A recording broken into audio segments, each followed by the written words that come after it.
Hello guys, என் பேர் Loki. இன்றைக்கி இந்த வீடியோவில் பார்க்க போகிறது S class hunter heals with monster அப்படிங்கிற மேன்வா சீரிஸ் தான். ஸோ சேனலுக்கு புதுசாக இருந்தால் சப்ஸ்கிரைப் பண்ணிவிட்டு பாருங்கள். இந்த வீடியோ பிடிச்சிருந்தா மறக்காமல் லைக், ஷேர் அண்ட் சப்ஸ்கிரைப் பண்ணிடுங்க. ஸோ வாங்க வீடியோக்குள்ளே போகலாம்.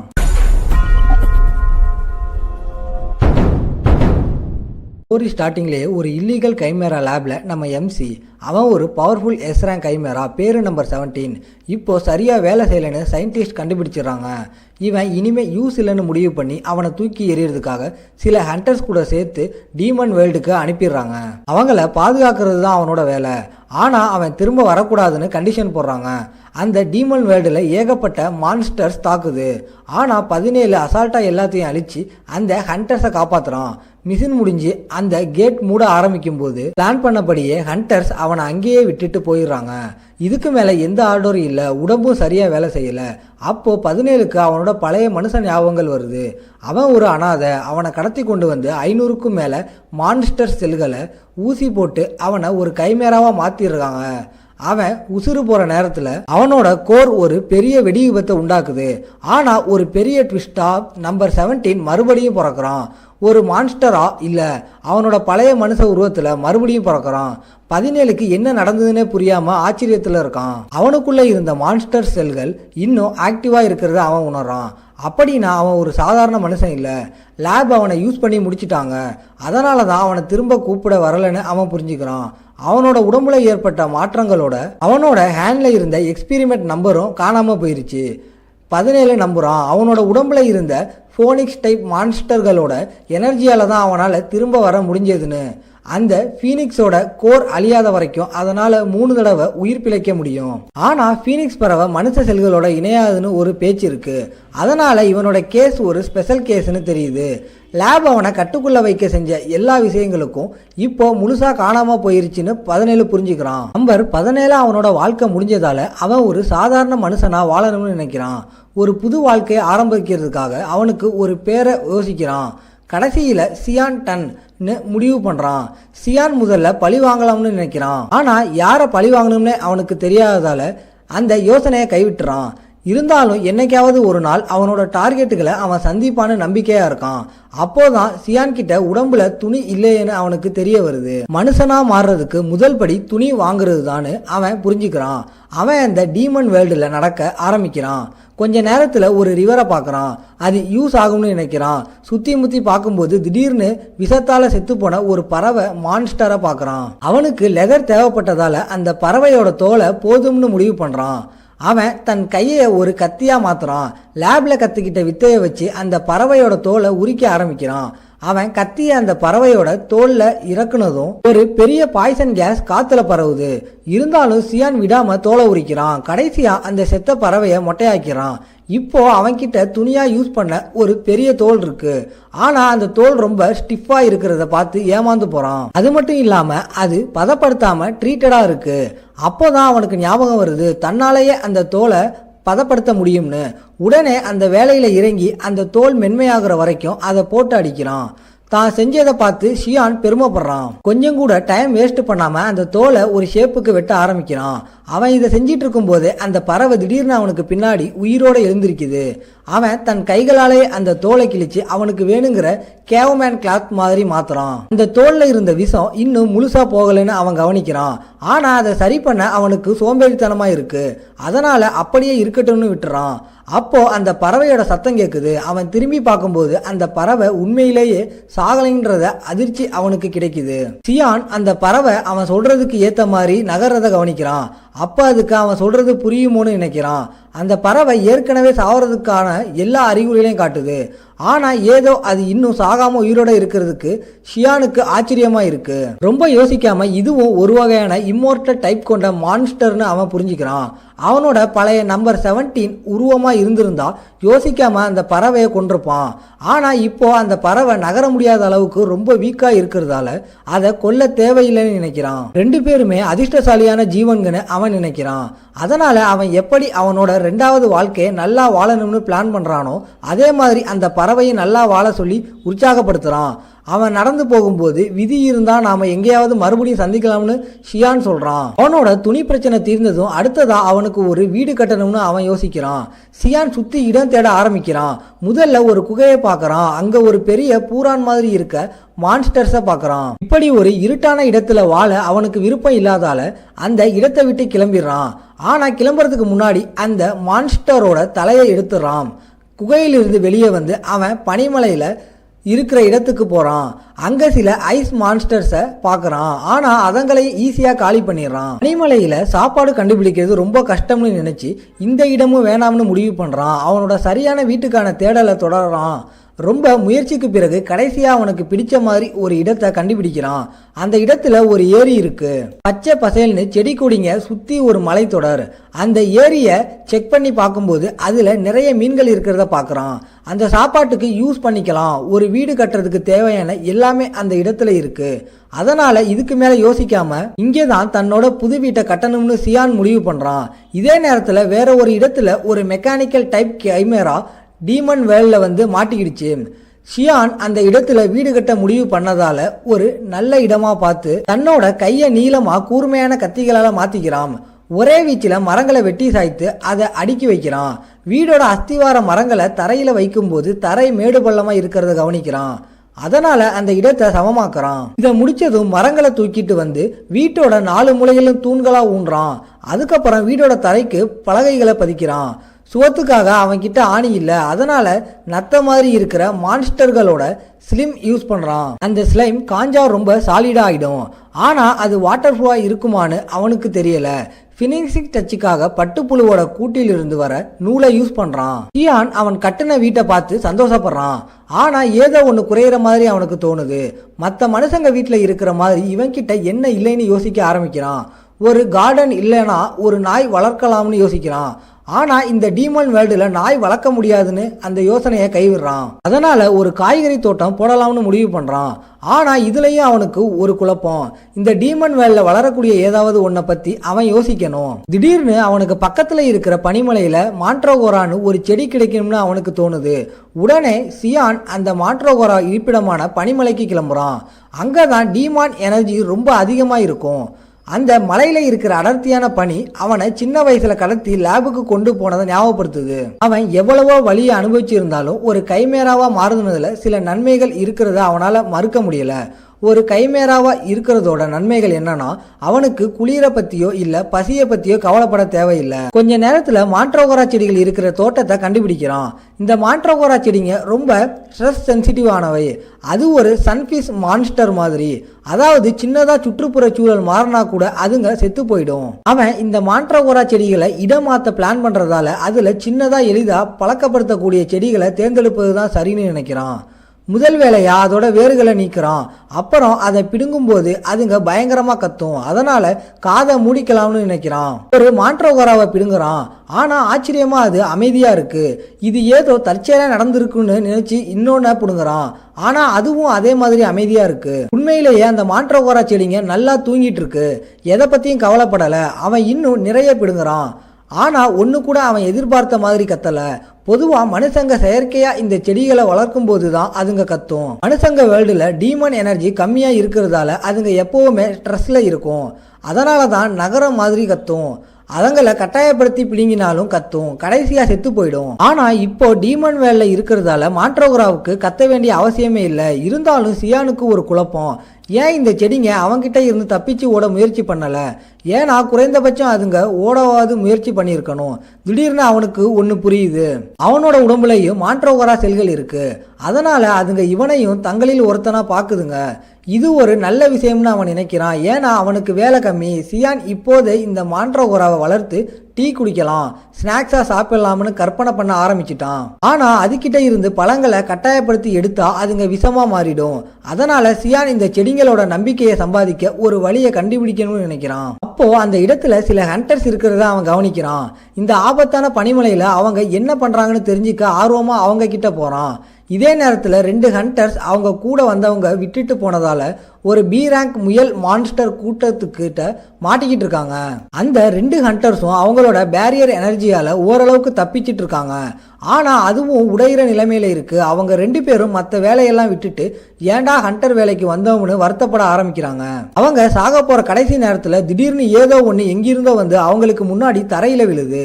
இது அவங்க கவனத்தையும் அந்த முயல்களோட கவனத்தையும் திருப்புது. அந்த இடியால ஏற்பட்ட புகை விலக ஆரம்பிக்கும் போது ஒரு ஆளோட உருவம் அவங்கள நோக்கி வரதை பார்த்து ஆச்சரியப்படுறாங்க. அது நம்ம MC சியான் தான்.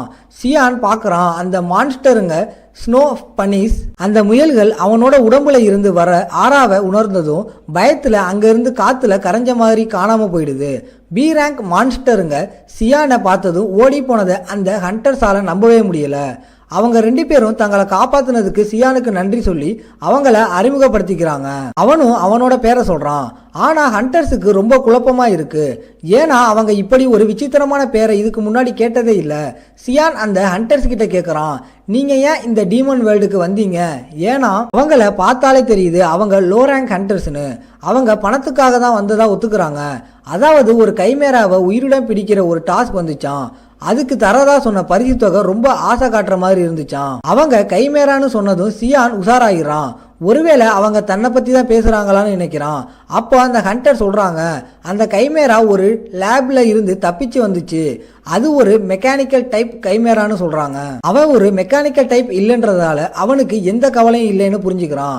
எப்படியாவது ஒரு கேட் கிறிஸ்டல் மட்டும் வாங்கிட்டு தன்னோட புது வீட்டுக்கு திரும்பி போகலாம்னு பிளான் பண்றான். சியான் அந்த 2 பேர்கிட்டையும் கேட்குறான், உங்களோட கியர் எல்லாம் எங்க? ஏன்னா அவங்க கிட்ட கண்டிப்பா கேட் கிறிஸ்டல் இருக்கும்னு அவனுக்கு தெரியும். அப்போ அந்த ஹண்டர் சொல்றாங்க, அவங்கள ஏமாத்திட்டு போன ஆளுங்க அவங்களோட எல்லா கியர்ஸையும் எடுத்துட்டு போயிட்டாங்களாம். ஹண்டர் சியான் கிட்ட கேட்குறாங்க, உங்களுக்கு மனுஷங்க வேர்ல்டுல திரும்ப போற ஐடியா இருக்கா? ஏன்னா அவங்களால இதுக்கு மேல தாங்க முடியாது. அதாவது மனுஷங்களால டீமன் வேர்ல்டுல ரொம்ப நேரம் இருக்க முடியாது. ஏன்னா அங்க இருக்கிற டீமன் எனர்ஜி அவங்கள கொன்னுடும். ஆனா இதெல்லாம் இப்போ சியானை ஒன்றும் பண்ணாது. ஹண்டர் சியான் கிட்ட தங்களை காப்பாற்ற சொல்லி கெஞ்ச ஆரம்பிக்கிறாங்க. ஆனா அப்போ சியான் அந்த துரோகம் செஞ்ச ஹண்டர்ஸ் எங்க இருக்காங்கன்னு கண்டுபிடிச்சிடறான். அவன் உடனே காத்துல பறந்து அந்த ஹண்டர்ஸ் இருக்கிற இடத்துக்கு போறான். ஆனா இந்த 2 ஹண்டர்ஸும் தங்களோட ஒரே நம்பிக்கையை கண்ணு முன்னாடியே காணாம போனதை பார்த்து பயத்துல பேந்த முழிக்கிறாங்க. இன்னொரு இடத்துல அந்த ஹண்டர்ஸ் இந்த கைமேராவை ஒரு மூலையில மடக்கி அதை பிடிக்க தயாரா இருக்காங்க. அவங்க எல்லாரும் அதை நெருங்க ஆரம்பிக்கும் போது அந்த கைமேரா கோபமா அதோட பேட்டில் மோடுக்கு மாறுது. பயமா இல்லாம ஹண்டர்ஸை தாக்க தயாரா நிக்குது. கொஞ்ச நேரத்துல சியான் அந்த கைமேராவோட சிக்னல் கிடைச்ச கடைசி இடத்துக்கு வரான். ஆனா அந்த ரத்தமும் ஹண்டர்ஸோட கியர்ஸும் மட்டும்தான் இருக்கு. அது கூடவே ஒரு சின்ன குழந்தையோட கால் தடமும் மிருகத்தோட கால் தடமும் கலந்து இருக்கு. இதை வச்சு அந்த கைமேரா ஹண்டர்ஸோட சண்டை போடும்போது உருவம் மாறிட்டே இருந்திருக்குன்னு தெரியுது.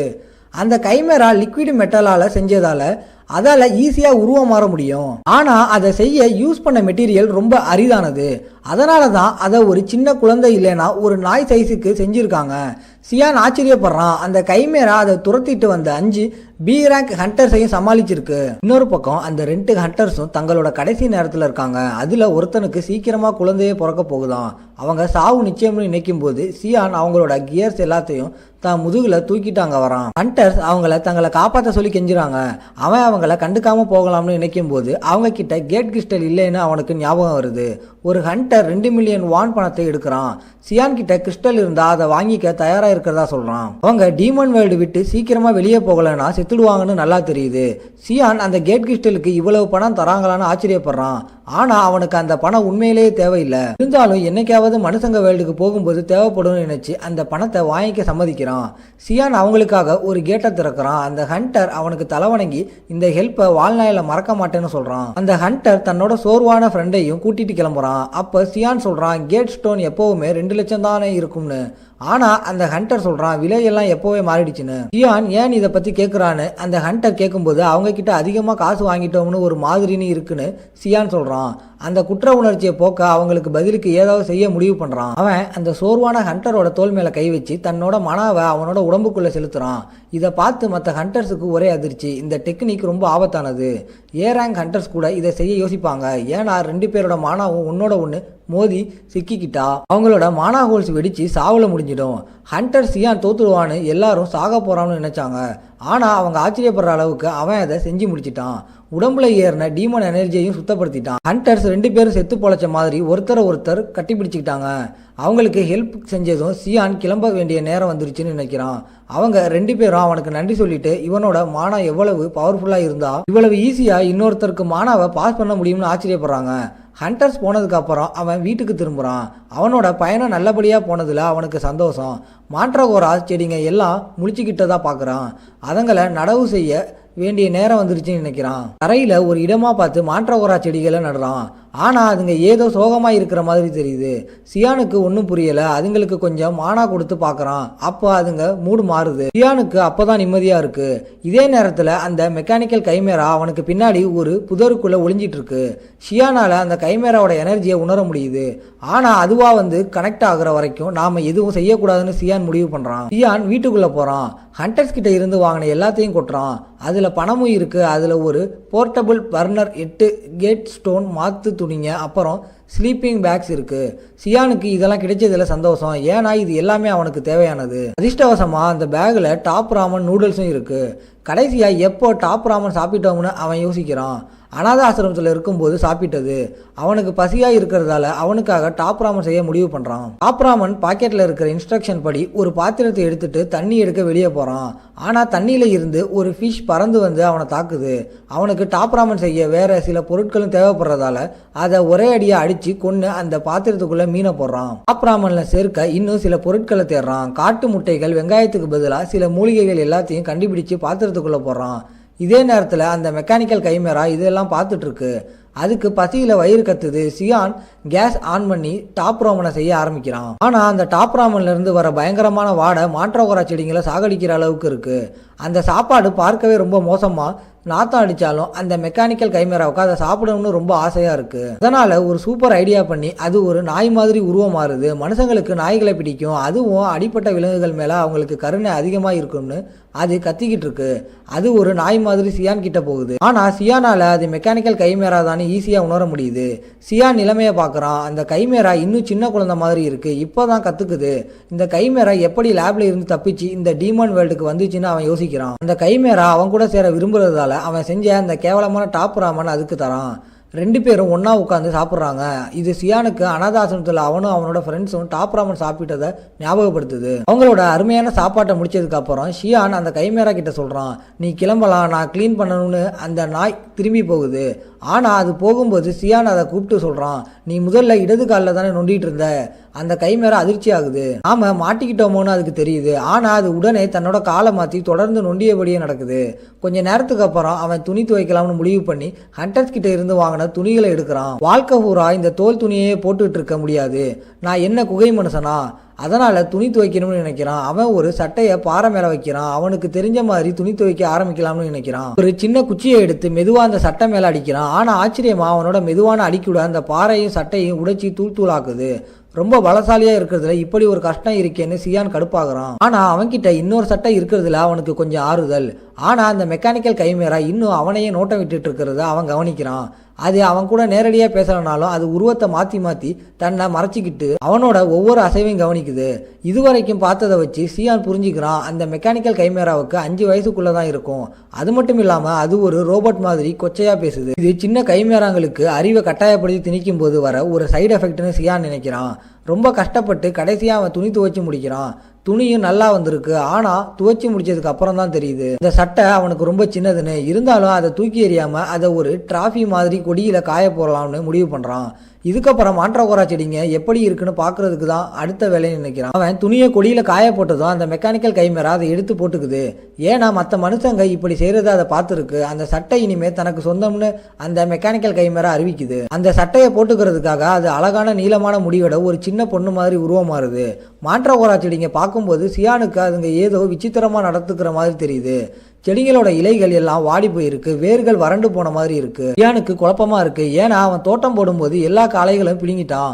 அப்புறம் சியான் கவனமாக பரிசோதனை செய்யும் போது பூமிக்கு அடியில் சில பேரசைட்ஸ் இருக்கிறத கண்டுபிடிக்கிறான்.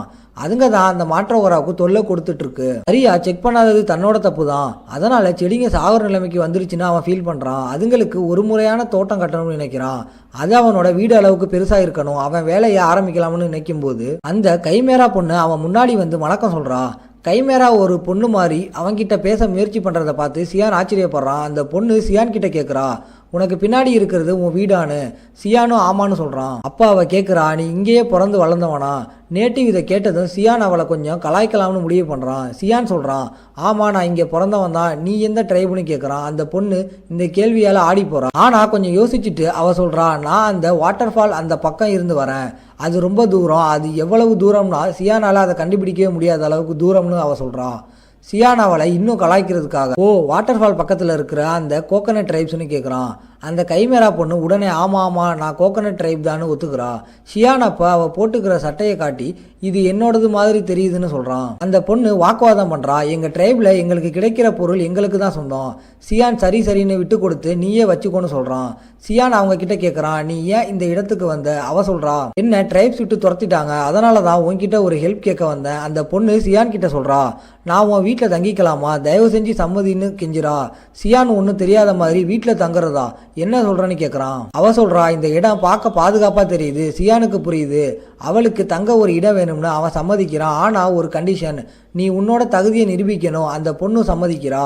சரி எனக்கு ஏதாவது வேலை கொடு. சியான் அப்போ சொல்கிறான், நான் மாண்ட்ரோகரா செடிங்களுக்கு ஒரு புது வீடு கட்ட போகிறேன், அதுக்கு நீ இந்த நிலத்தை உழுது தரணும்.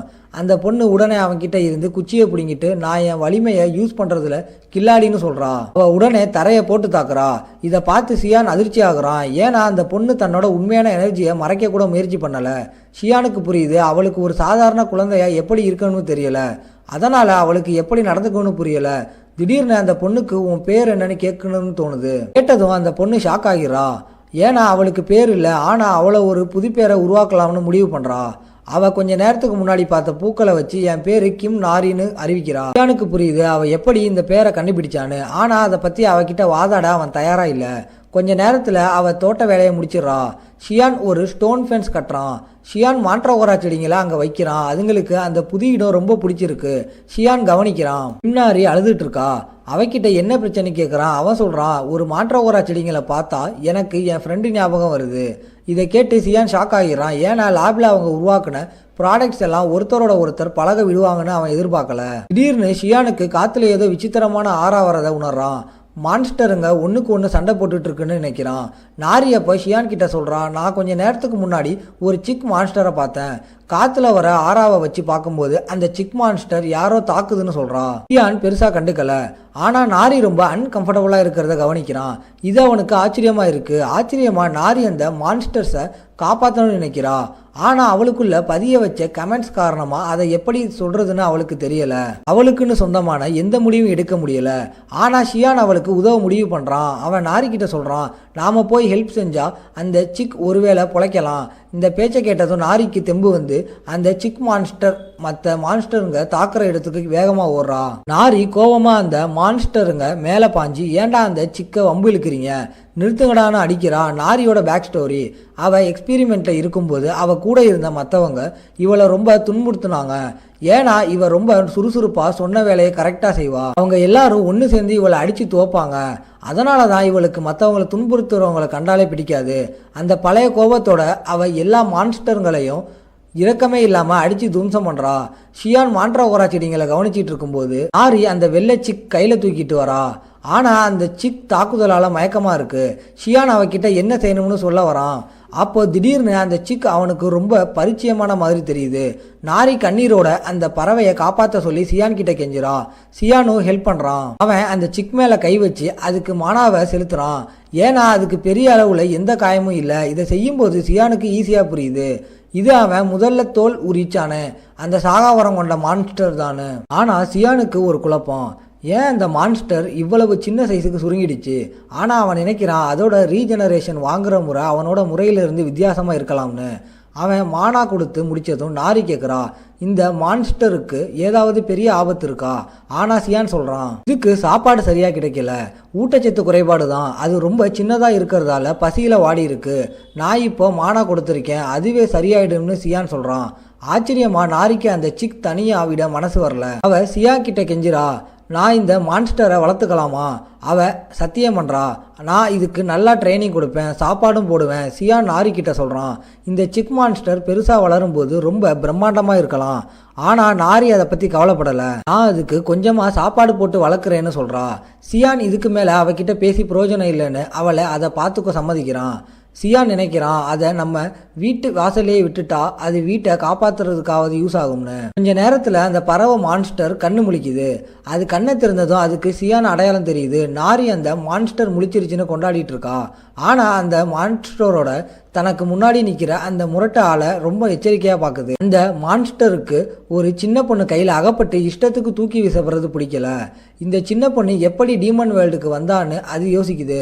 நாரிக்கு அந்த பறவை கூன்னு சத்தம் போடுற மாதிரி கேட்குது. ஆனால் சியானுக்கு அந்த பறவை மான்ஸ்டர் உசுருக்காக கத்துறது கேட்குது. அந்த பறவை சொல்றது தனக்கு புரியுதுன்னு சியான் ஆச்சரியப்படுறான்.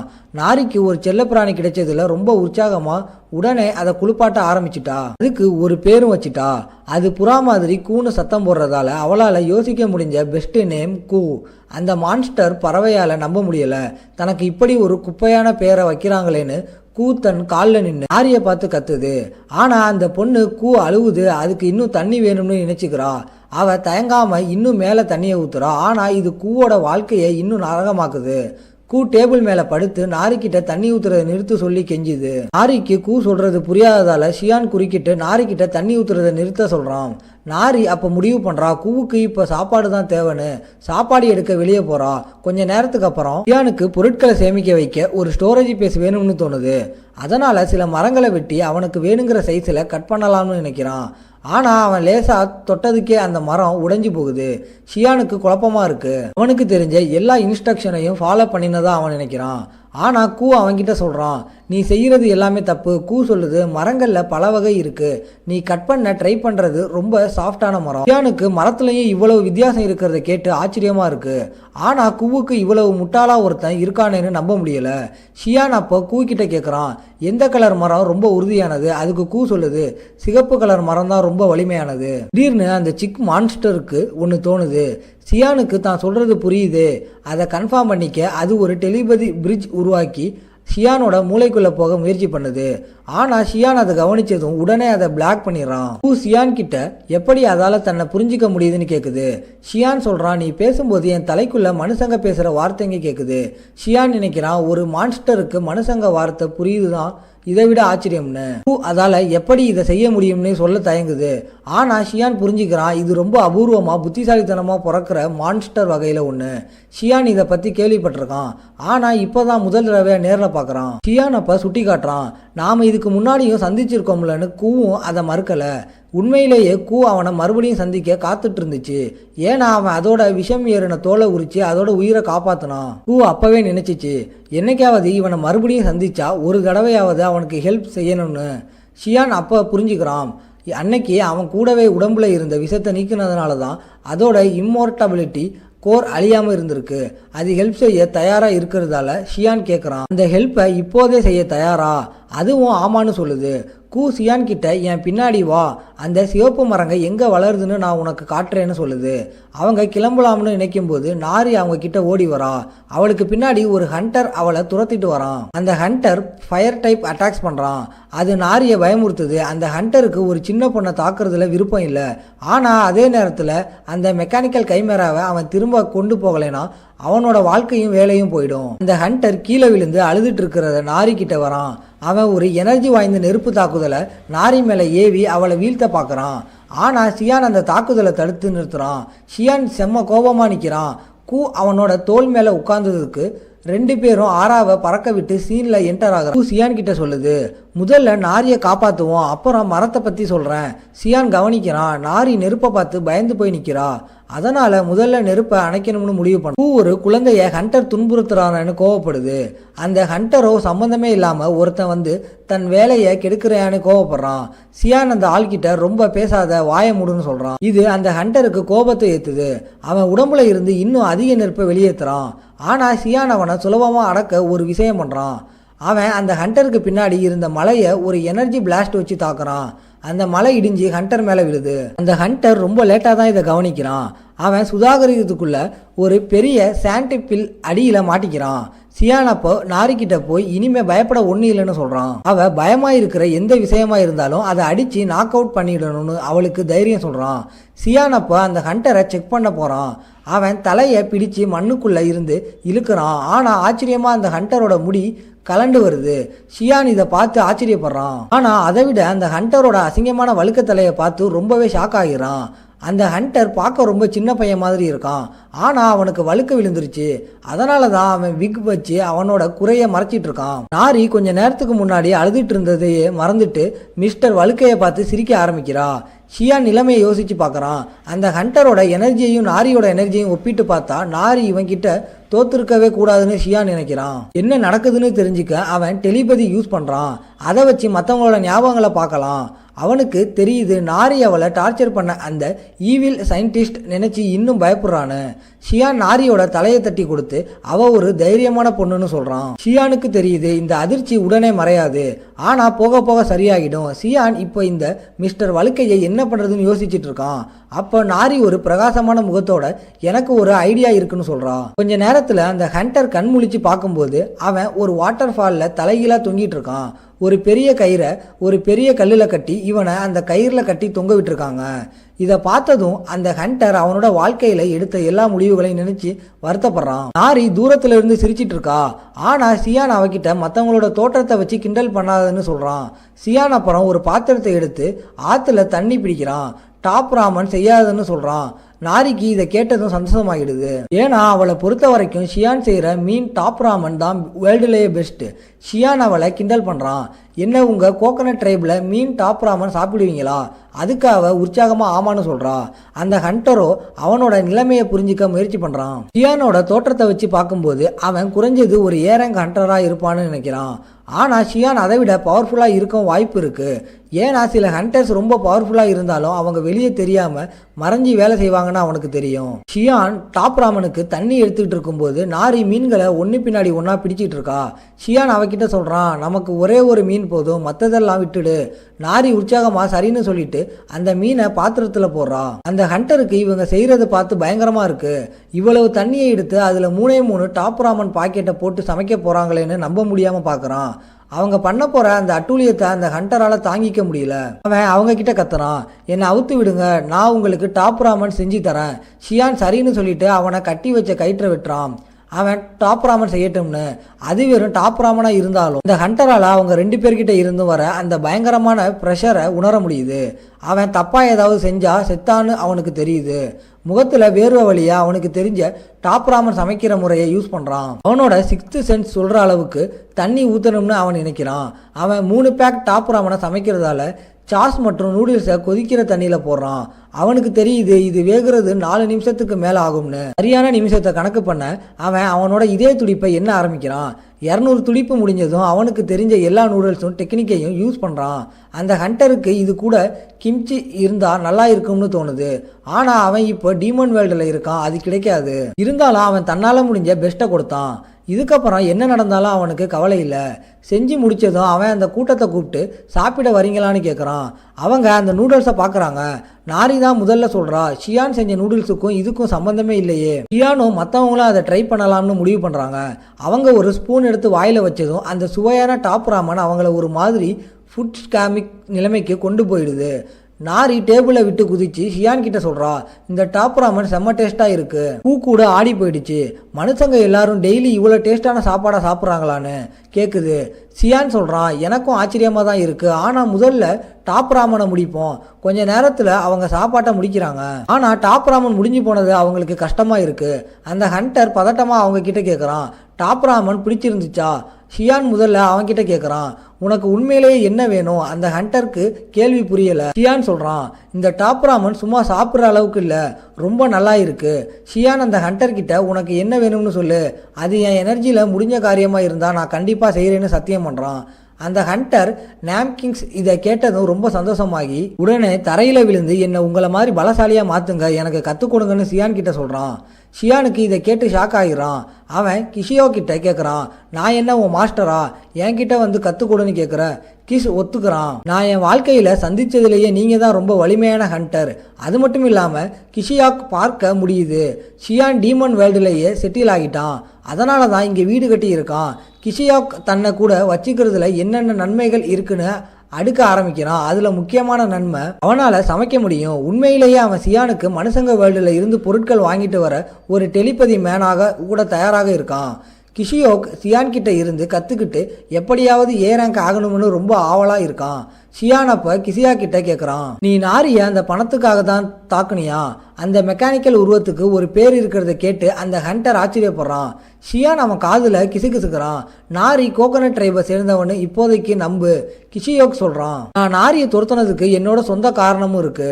அதை சொல்ல கஷ்டமா இருக்கு, ஆனா கண்டிப்பா பணத்துக்காக இல்லை. கிஷியோக் அப்புறம் சொல்றான், நான் ஹண்டர் ப்ரொமோஷன் டெஸ்ட் பாஸ் பண்ணிட்டா மட்டும் போதும், மற்ற எதை பற்றியும் கவலை இல்லை. அவனோட கெஞ்சலை கேட்டதும் ஷியான் அவனுக்கு ஹெல்ப் செய்ய சம்மதிக்கிறான். ஏன்னா அவனும் இவனுக்கு டேஸ்ட்டாக சமைச்சு கொடுத்துருக்கான். ட்ரைனிங் ஆரம்பிக்கிறதுக்கு முதல்ல ஒரு ஸ்பேரிங் மேட்ச் பண்ணலாம்னு ஷியான் சொல்கிறான். கிஷியோருக்கு இதை கேட்டதும் சந்தோஷம். ஆனால் நாரி குறுக்கிட்டு, நான் தான் கிஷியோ கூட ஸ்பேரிங் பண்ணுவேன்னு சொல்கிறா. ஷியான் அவகிட்ட கேட்குறான், நீ சொல்கிறதுல நம்பிக்கையாக இருக்கியா? அவ ஷியான் கிட்ட ஞாபகப்படுத்துறா, நீங்க தானே சொன்னீங்க பயமாக இருக்கிற விஷயங்களை அடித்து நாக் அவுட் பண்ணிடணும்னு. உறுதியோட அவ கிஷியோக்கோட நெருப்பை அணைக்க ஒரு சான்ஸ் கேட்குறா. ஷியான் அப்போ ஒரு கருப்பு பாறையை காட்டி கிஷியோக்கோட அதை உடைக்க முடியுமான்னு கேட்குறான். அந்த பாறைக்கு ஒரு பிளாக் அயன் ஸ்டோன், அது வைரத்தை விட பல மடங்கு உறுதியானது. கிஷியோக்கு இதை கேட்டதும் ஆடி போகிறான். அவனால் ஏன் அந்த பாறையை உடைக்க முடியாதுன்னு அவன் சாக்கு சொல்லிட்டு இருக்கும்போது நாரி அதை உடைச்சி தள்ளிட்டு ஸ்பேரிங் பண்ண ரெடி ஆகுறா. அடுத்த சீன் கிஷியோக்கோட பேக் ஸ்டோரிக்கு போகுது. அவன் நேச்சுரலி அவக்கேண்ட் ஒரு ஹண்டர். அவனை ஒரு ஜீனியஸ் ப்ராடகின்னு எல்லாரும் சொன்னாங்க. அவனுக்கு 8 வயசுல எனர்ஜி கிடைச்சிருச்சு. இது ரொம்ப சீக்கிரம், ஏன்னா சாதாரணமாக 10 வயசுக்கு மேலே தான் எனர்ஜி கிடைக்கும். அவன் ரொம்ப ஹார்ட் ஒர்க்கிங் பண்ணுறதால அவனால் ரொம்ப வேகமாக வளர முடிஞ்சது. 20 வயசுக்குள்ளேயே பி ரேங்க் ப்ளஸ் அடைஞ்சிட்டான். எல்லாமே அவனுக்கு சரியாக போயிட்டு இருந்துச்சு. அப்போ தான் அவனுக்கு முடி கொட்டுறது தெரிய வந்துச்சு. அவனோட 20களின் ஆரம்பத்திலேயே அவன் தலையில் முடி ரொம்ப குறைஞ்சிடுச்சு. அவனோட 20களின் மத்திக்குள்ள அவனுக்கு எம் ஷேப்பில் வழுக்க விழ ஆரம்பிச்சிருச்சு. கிஷியோக் ஃபார்மசி எல்லாம் ஏறி இறங்க ஆரம்பித்தான். இதுக்கு ஏதாவது தீர்வு கிடைக்குமான்னு. ஆனால் ஃபார்மசிஸ்ட் அவன்கிட்ட டிரான்ஸ்பிளான்ட் பண்ணுற யோசனையை கைவிட்டுடு, ஏன்னா அதுவும் கடைசியில் கொட்டிடும்னு சொல்லிட்டாரு. அவன் ஒரு காலத்தில் ஹேண்ட்ஸமாக திறமையாக இருந்தான். ஆனால் இந்த முடி பிரச்சனை அவனோட வாழ்க்கையே மாற்றிருச்சு. இதனால் ஒரு ஹண்டராக அவனோட வளர்ச்சியும் நின்று போச்சு. அப்போ ஒரு நாள் அவன் ஹேண்ட்பிட் ரிசர்ச் இன்ஸ்டிடியூட்டை சேர்ந்த டாக்டர் ஹான் மோங்டு நடத்தின ஒரு ரிசர்ச் ப்ரோக்ராமை பார்க்குறான். அந்த டாக்டர் சொல்கிறாரு, எப்படி ஒரு ரேர் லிக்விட் மெட்டீரியல்ஸ் தற்செயலாக அவர் தலை மேலே கொட்டிச்சு. ஆச்சரியமாக அவரோட முடி நிறைய வளர்ந்துருச்சுன்னு. அவருக்கு இப்போ கிட்டத்தட்ட 90 வயசு. ஆனால் அவர் தலையில் ஃபுல்லாக முடி இருக்கு. இது கிஷியோக்கோட கவனத்தை ஈர்க்குது. அவன் சோர்ந்து போய் சோபாவில் படுத்திருந்தவன் எழுந்து உட்கார்றான். மோங்கு கிட்ட மீதம் இருந்த லிக்விட் மெட்டல் பற்றி கேட்கும்போது அவர் சொல்கிறாரு, அதை வச்சு ஒரு மெக்கானிக்கல் லைஃப் ஃபார்ம் உருவாக்கி பெரிய பரிசுக்கு போட்டி போட பிளான் பண்ணுறதா. கிஷியோக் இதை கேட்டு கடுப்பாகிறான். ஏன்னா அந்த டாக்டர் முடி உதிர்வுக்கு மருந்து கண்டுபிடிக்கிற ஐடியாவே இல்லை. அதுதான் மனுஷ குலத்துக்கு உண்மையிலேயே தேவை. இதுக்கு கொஞ்ச நாள் கழிச்சு கிஷியோக் நியூஸில் படிக்கிறான். ஹேண்ட்பிட் ரிசர்ச் இன்ஸ்டிடியூட் உருவாக்கின அந்த மெக்கானிக்கல் உயிரினம் டீமன் வேர்ல்டுக்கு தப்பிச்சு போயிடுச்சுன்னு. டீமன் வேர்ல்டில் எந்த சட்டமும் கிடையாதுன்றதுனால கிஷியோக் அவனோட சோம்பலை உதறிட்டு அந்த மெக்கானிக்கல் உயிரினத்தை கண்டுபிடிச்சு தனக்காகவே வச்சுக்கலாம்னு முடிவு பண்ணுறான். அவன் பிளான் அந்த மெட்டல் முழுசையும் அவன் தலை மேலே ஊற்றிக்கணும். ஆனால் இப்போ அவன் டீமன் வேர்ல்டில் நாரி கூட ஸ்பேரிங் பண்ணிட்டு அடி வாங்கிட்டு இருக்கான். கிஷியோவால் நம்ப முடியலை. நாரி தன்னை விட ரொம்ப ஸ்ட்ராங்காக இருக்கா. அவனால் நாரி மேலே ஒரு அடி கூட பதிக்க முடியலை. ஷியான் ஏமாற்றத்தோட கிஷியோ கிட்ட இதை சொல்கிறான். ஆனால் கிஷியோக் அவ்வளவு சீக்கிரம் விட்டு கொடுக்குற ஆள் இல்லை.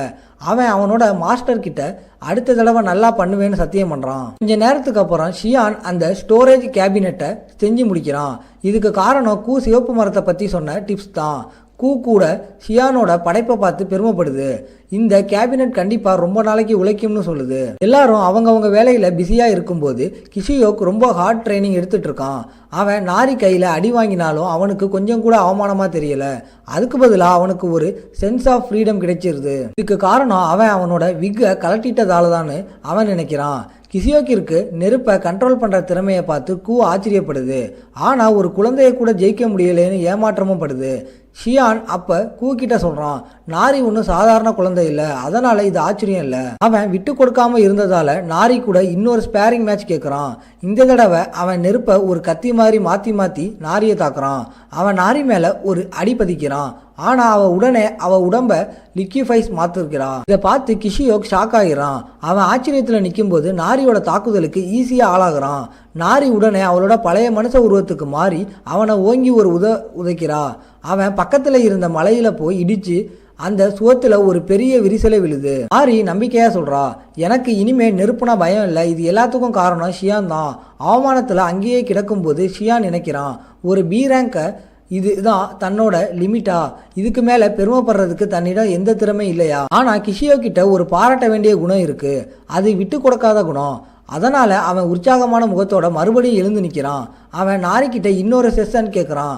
ஆனா திடீர்னு அவனுக்கு மூக்கில் இருந்து ரத்தம் வர்றதை கவனிக்கிறான். ஷியான் அவன்கிட்ட கேட்குறான், நீ டீமன் வேர்ல்டுக்கு வந்து எத்தனை நாள் ஆச்சு? கிஷியோக் சொல்றான், 9 நாள் ஆச்சு. ஷியான் சொல்றான், நீ உடனே மனுஷங்க வேர்ல்டுக்கு திரும்ப போய், ஏன்னா உன்னோட இப்போதைய ரேங்குக்கு நீ இன்னும் கொஞ்ச நேரம் இங்கே இருந்தா செத்துடுவ. ஷியோருக்கு இன்னும் கொஞ்ச நாள் இங்கே இருக்கணும்னு ஆசை இருந்தாலும் ஷியான் சொல்றத ஒத்துக்கிறான். ஷியான் அவன்கிட்ட சொல்றான், உனக்கு ஏ ரேங்க் ஹண்டர் ஆகுறதுக்கு எல்லா தகுதியும் இருக்கு, அதனால தொடர்ந்து ஹார்ட் ஒர்க் பண்ண சொல்றான். ஷியோருக்கு இதை கேட்டதும் ஷாக் ஆகிடுது. ஆனா அவனுக்கு அவன் மேலேயே நம்பிக்கை இல்லை. ஏன்னா அவன் 6 வருஷமா ஏ ரேங்க் எக்ஸாம்ல ஃபெயில் ஆகிட்டு இருக்கான். ஒரு பேச்சு இருக்கு, ஒருத்தரால ஒரே ரேங்க் எக்ஸாமை 3 வருஷத்துல பாஸ் பண்ண முடியலன்னா அந்த ஆளு ஒரு வேஸ்ட் அர்த்தம். ஆனா அவன் 6 தடவை ஃபெயில் ஆகியிருக்கானா, அது நடக்காத ஒண்ணு. ஷியான் அவன்கிட்ட சொல்றான், உன்னால முடியும், ஏன்னா உன்னோட மானா ஹோல் இன்னும் முழுசா வளரல. ஷியான் கிஷியோ கிட்ட சொல்றான், நீ திரும்ப போனதும் உடம்புல இருக்கிற டீமன் எனர்ஜியை சுத்தப்படுத்த மறக்காத. கிஷியோக் இந்த அட்வைஸுக்காக ஷியானுக்கு நன்றி சொல்றான். அவன் தன்னோட பெஸ்ட்டை கொடுப்பேன்னு சத்தியம் பண்றான். கொஞ்ச நேரத்துல கிஷியோக் திரும்ப கிளம்புறான். அவன் ஷியான் கிட்ட கேட்குறான், வேற ஏதாவது வேணுமா? ஏன்னா உங்ககிட்ட இருந்து டாப் ராமன் எல்லாம் தீர்ந்து போச்சுன்னு தெரியுது. ஷியான் ராமனை தவிர வேற எதுவும் கேட்கல. நாரி அவனுக்கு ஷேஃப் ட்ரிப்னு சொல்றா. கிஷியோக்கு நாரிக்கிட்ட ட்ரைனிங் தொடர சொல்கிறான். அடுத்த தடவை நம்ம சண்டை போடும்போது நான் தான் ஜெயிப்பேன்னு சொல்லிட்டு போகிறான். கிளம்புறதுக்கு முன்னாடி கிஷியோக் ஷியான் கிட்ட என் விகை எங்கேயாவது பார்த்தீங்களான்னு கேட்குறான். ஆனால் ஷியான் இல்லை, பார்க்கலன்னு சொல்கிறான். வேற எதுவும் இல்லாததால் அவன் கடைசியாக கிளம்பிடுறான். அவன் போனதுக்கப்புறம் ஷியானோட கவனத்தை இருக்குது. கிஷியோக் நமக்கு துரோகம் பண்ண வாய்ப்பு இருக்கேன்னு சொல்லுது. ஷியான் அப்போ கிட்ட கேட்குறான், உன்னாலேயும் மற்றவங்க மனசை படிக்க முடியுமா? கிஷியோக் என்ன பண்ணுவான்னு நீ நினைக்கிற? ஷியானுக்கு தெரியுது கிஷியோக் பலசாலி ஆகிற விஷயத்தில் ரொம்ப சீரியஸாக இருக்கான். அது மட்டும் இல்லாமல் அவன் ரொம்ப நேர்மையாக இருக்கிறது ஷியானுக்கு பிடிச்சிருக்கு. அப்போ நாரி ஷியான் கிட்ட கேட்குறா, உங்களுக்கு சொல்கிறது புரியுதா? ஷியான் ஆமான்னு சொல்கிறான். ஷியான் நாரியை வீட்டுக்குள்ளே கூட்டிகிட்டு போய் அவன் செஞ்சு முடித்த கேபினெட்டை காட்டுறான். அவனோட படைப்பை பார்த்து அவன் பெருமைப்படுறான். ஆனால் நாரி சொல்கிறா, வீடு கொஞ்சம் இருட்டாக இருக்குது. ஷியான் அதை ஒத்துக்கிறான். ஒரு விண்டோ வச்சா இந்த பிரச்சனை தீர்ந்துடும்னு முடிவு பண்ணுறான். தன்னோட எனர்ஜியை யூஸ் பண்ணி வீட்டு சுவத்தில் விண்டோஸுக்கு இடம் வெட்டுறான். இதை பார்த்து நாரிக்கு ரொம்ப சந்தோஷம். நாரிக்கு வெளிச்சமான இடங்கள் தான் பிடிக்குன்றதுனால ஷியான் சொல்கிறான், நமக்கு நைட்டில் வெளிச்சம் வேணும், இல்லைனா ஒரே இருட்டாக இருக்கும். ஷியான் சொல்கிறான், க்ளோ ஸ்டோன்னு ஒரு கல் இருக்குது, அது இருட்டில் வெளிச்சம் கொடுக்கும், அதை கொஞ்சம் எடுத்துகிட்டு வந்து வச்சா வெளிச்சமாக இருக்கும். ஷியான் கிட்ட கேட்குது, அந்த க்ளோ ஸ்டோன் எங்கே கிடைக்கும்னு உனக்கு தெரியுமா? ஷியான் ஆமான்னு சொல்கிறான். அது எரிமலை இருக்கிற பகுதியில் கிடைக்கும். அந்த இடத்தை ஹண்டர்ஸ் ரொம்ப ஆபத்தான இடமா நினைக்கிறாங்க. அப்போ சொல்லுது, அந்த இடம் என் சொந்த ஊர். ஆனால் அதை சொல்லும்போது அது ரொம்ப சோகமாக தெரியுது. ஷியானுக்கு இதை பார்த்து ஆச்சரியமாக இருக்கு. ஏன்னா சொந்த ஊருக்கு போகிறது சந்தோஷமான விஷயம் தானே. நாரி ஷியான் கிட்ட என்ன சொல்லுதுன்னு கேட்குறா. ஷியான் சும்மா ஏதோ கவலையில் இருக்குன்னு சொல்கிறான். எரிமலை பகுதிக்கு போகிறத பற்றி கவலைப்படுறதால ஷியான் சொல்கிறான், நான் மட்டும் தனியாக போகிறேன், அதனால் அவங்க 2 பேரும் வீட்டிலேயே இருக்கலாம். நாரி ஒத்துக்கலை, நானும் உன் கூட வருவேன், ஏன்னா நான் நெருப்பை பற்றின என் பயத்தை ஜெயிச்சிட்டேன். ஷியானுக்கு ஆச்சரியமா இருக்கு, இந்த பொண்ணு இவ்வளவு சீக்கிரம் பயத்தை ஜெயிச்சிட்டாளேன்னு. ஷியான் கிட்ட கேட்குறான், உனக்கு வர விருப்பம் இருக்கா? அது தயக்கத்தோட வரேன்னு சொல்லுது. ஏன்னா அங்கே அதுக்கு சில முடிக்கப்படாத வேலைகள் இருக்கு. எல்லாரும் போறதுக்கு சம்மதிச்சதால ஷியான் சொல்றான், கூவுக்கு எரிமலை பகுதியில் யூஸ் பண்றதுக்கு சில எக்யூப்மெண்ட் செஞ்சு தரேன். இதே நேரத்தில் மாட்ரோகோரா தோட்டத்தில் செடிங்க கிசவா கிட்ட விக்க திருடி அதை வச்சு விளையாடிட்டு இருக்கு. அதாவது எரிமலை பகுதியை எல்லோரும் தவிக்கிறதுக்கு காரணம், அங்கே இருக்கிற எரிமலை சாம்பல் தோலை கிழிச்சிடும், அங்கே இருக்கிற அடர்த்தியான டீமன் எனர்ஜியை ஒரே மூச்சில் கொண்டுடும், அப்புறம் டாக்ஸிக் கேஸ். இதனால தான் இந்த இடத்தை பற்றி மனுஷங்க வேர்ல்டுக்கு பெருசாக தெரியாது. ஆனால் அந்த டீம் அங்கே போனதும் நாரி ஏற்கனவே நெருப்பு கூட விளையாடிட்டு இருக்கா. அதுவும் நேரடியாகவே கூவுக்கு இந்த பொண்ணு ஒரு மாதிரி விசித்திரமாக நடந்துக்கிற மாதிரி தெரியுது.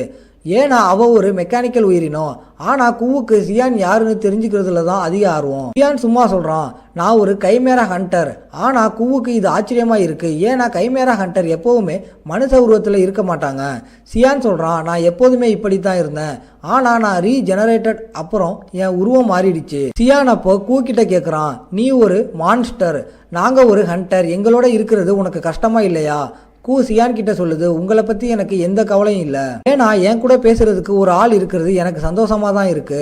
அவங்க 2 பேரும் பேசிட்டு இருக்கும்போது நாரி வந்து குறை சொல்றா, சியான் மாதிரி எனக்கு மட்டும் கூ சொல்றது கேட்க மாட்டேங்குது. சியான் நாரி கிட்ட சொல்றான், கூ என்கிட்ட என்னோட ஆரிஜின் பத்தி கேக்குது. நாரி உடனே குறுக்கிட்டு, நான் ஒரு நேட்டிவ்னு சொல்றா. ஆனா கூவுக்கு உண்மை தெரியும். அவங்க தொடர்ந்து அந்த சூடான கொதிக்கிற நிலத்தை தேடி போறாங்க.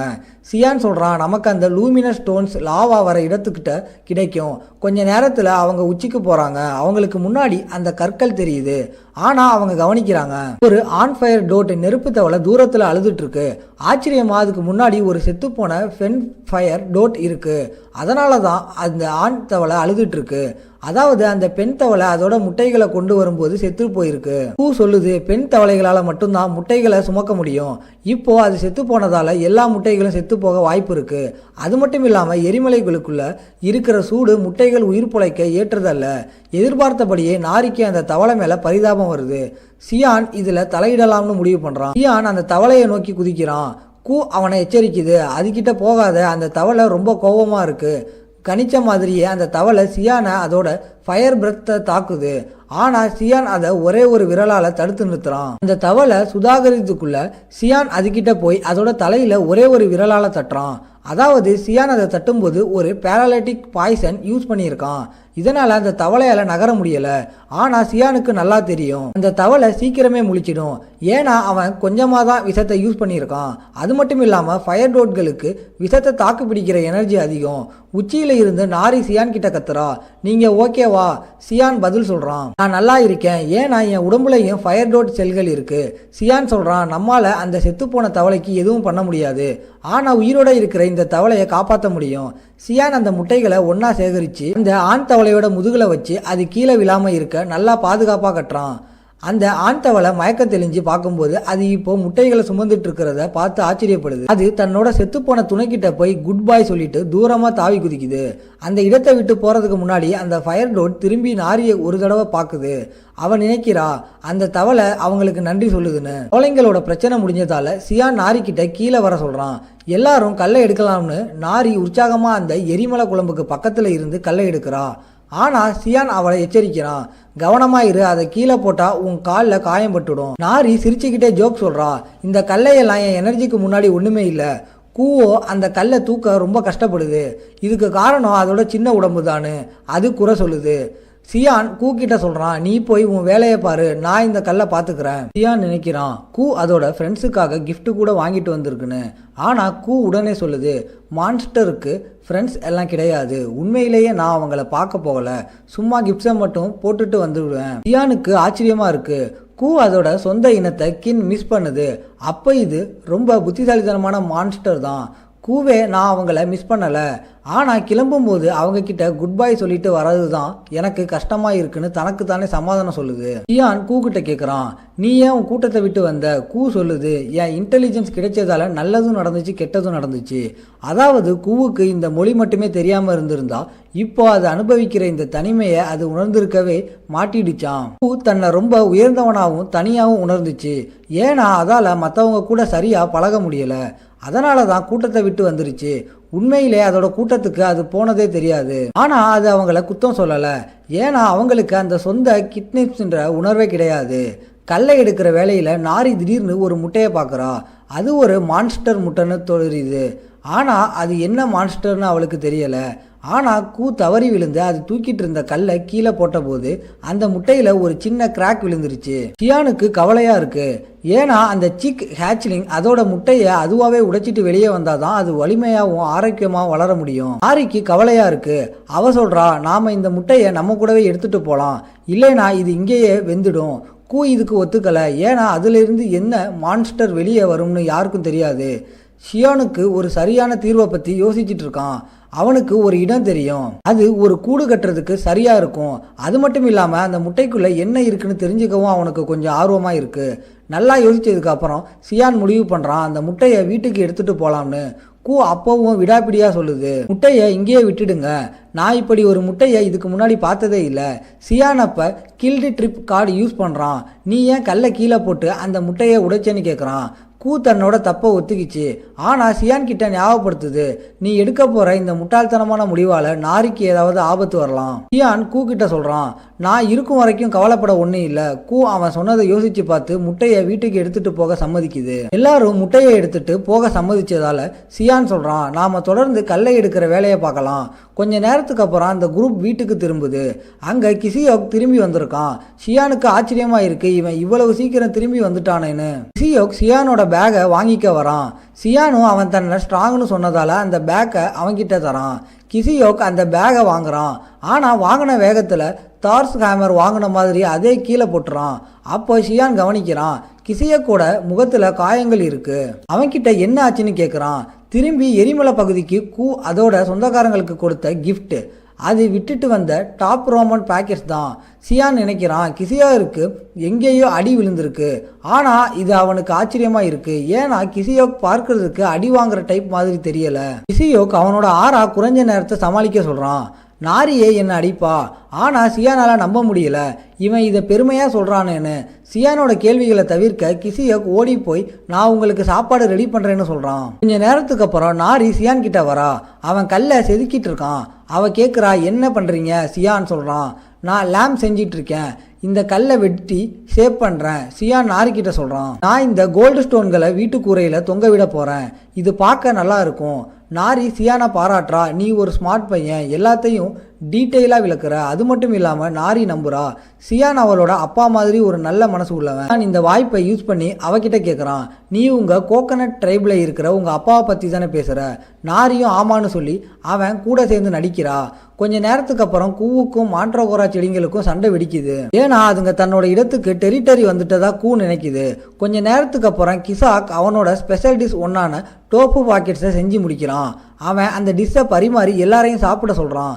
சியானுக்கு சாப்பாட்டில் ஆர்வம் இருந்தாலும் அவன் கிசியாக் கிட்ட கேட்குறான், முதல்ல உன் முகத்தில் என்ன ஆச்சுன்னு சொல்லு. கிசியாக் சொல்கிறான், நான் ஹண்டர் அசோசியேஷனுக்கு ப்ரொமோஷன் எக்ஸாமுக்கு அப்ளை பண்ண போனேன். ஆனால் அங்கே சில ஏ ரேங்க் ஹண்டர்ஸை சந்தித்தேன். அவங்க என்னை 7 வருஷமாக தொடர்ந்து ஃபெயில் ஆக்குறேன்னு கிண்டல் பண்ணாங்க. அது கடைசியில் சண்டையில் முடிஞ்சிருச்சு. அவன் கதையை சொல்லி முடிக்கிறதுக்குள்ள அந்த குரூப் சாப்பாட்டை முடிச்சுட்டு இன்னும் வேணும்னு கேட்குது.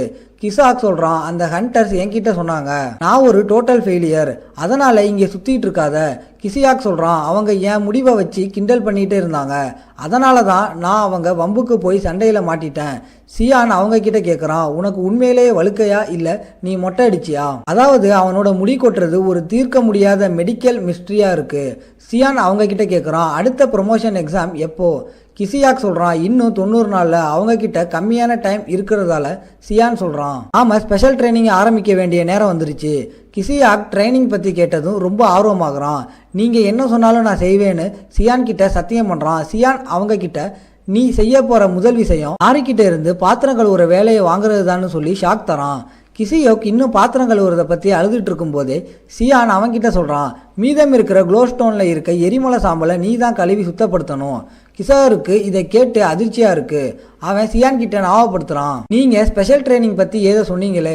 சியான் அவன்கிட்ட சொல்கிறான், நீ உன் வாழ்க்கையில் கடைசி வரைக்கும் குப்பையாக இருக்கணும்னு ஆசைப்பட்டா இந்த ட்ரைனிங்கை நீ கண்டுக்காமல் விட்டுடலாம். சியான் நாரி பக்கம் திரும்பி, நாம டிஸ்கஷன் மீன் பிடிக்க போகணும்னு சொல்கிறான். நாரிக்கு இதை கேட்டதும் உற்சாகமாகுது. ஆனால் கிசியோவுக்கு புரியுது, சியான் ஏதோ ஒரு காரணத்தோட தான் தன்னை பாத்திரம் கழுவ சொல்லியிருக்காரு. குறை சொல்கிறத விட்டுட்டு கிசியோக் பாத்திரம் கழுவ ஆரம்பிக்கிறான்.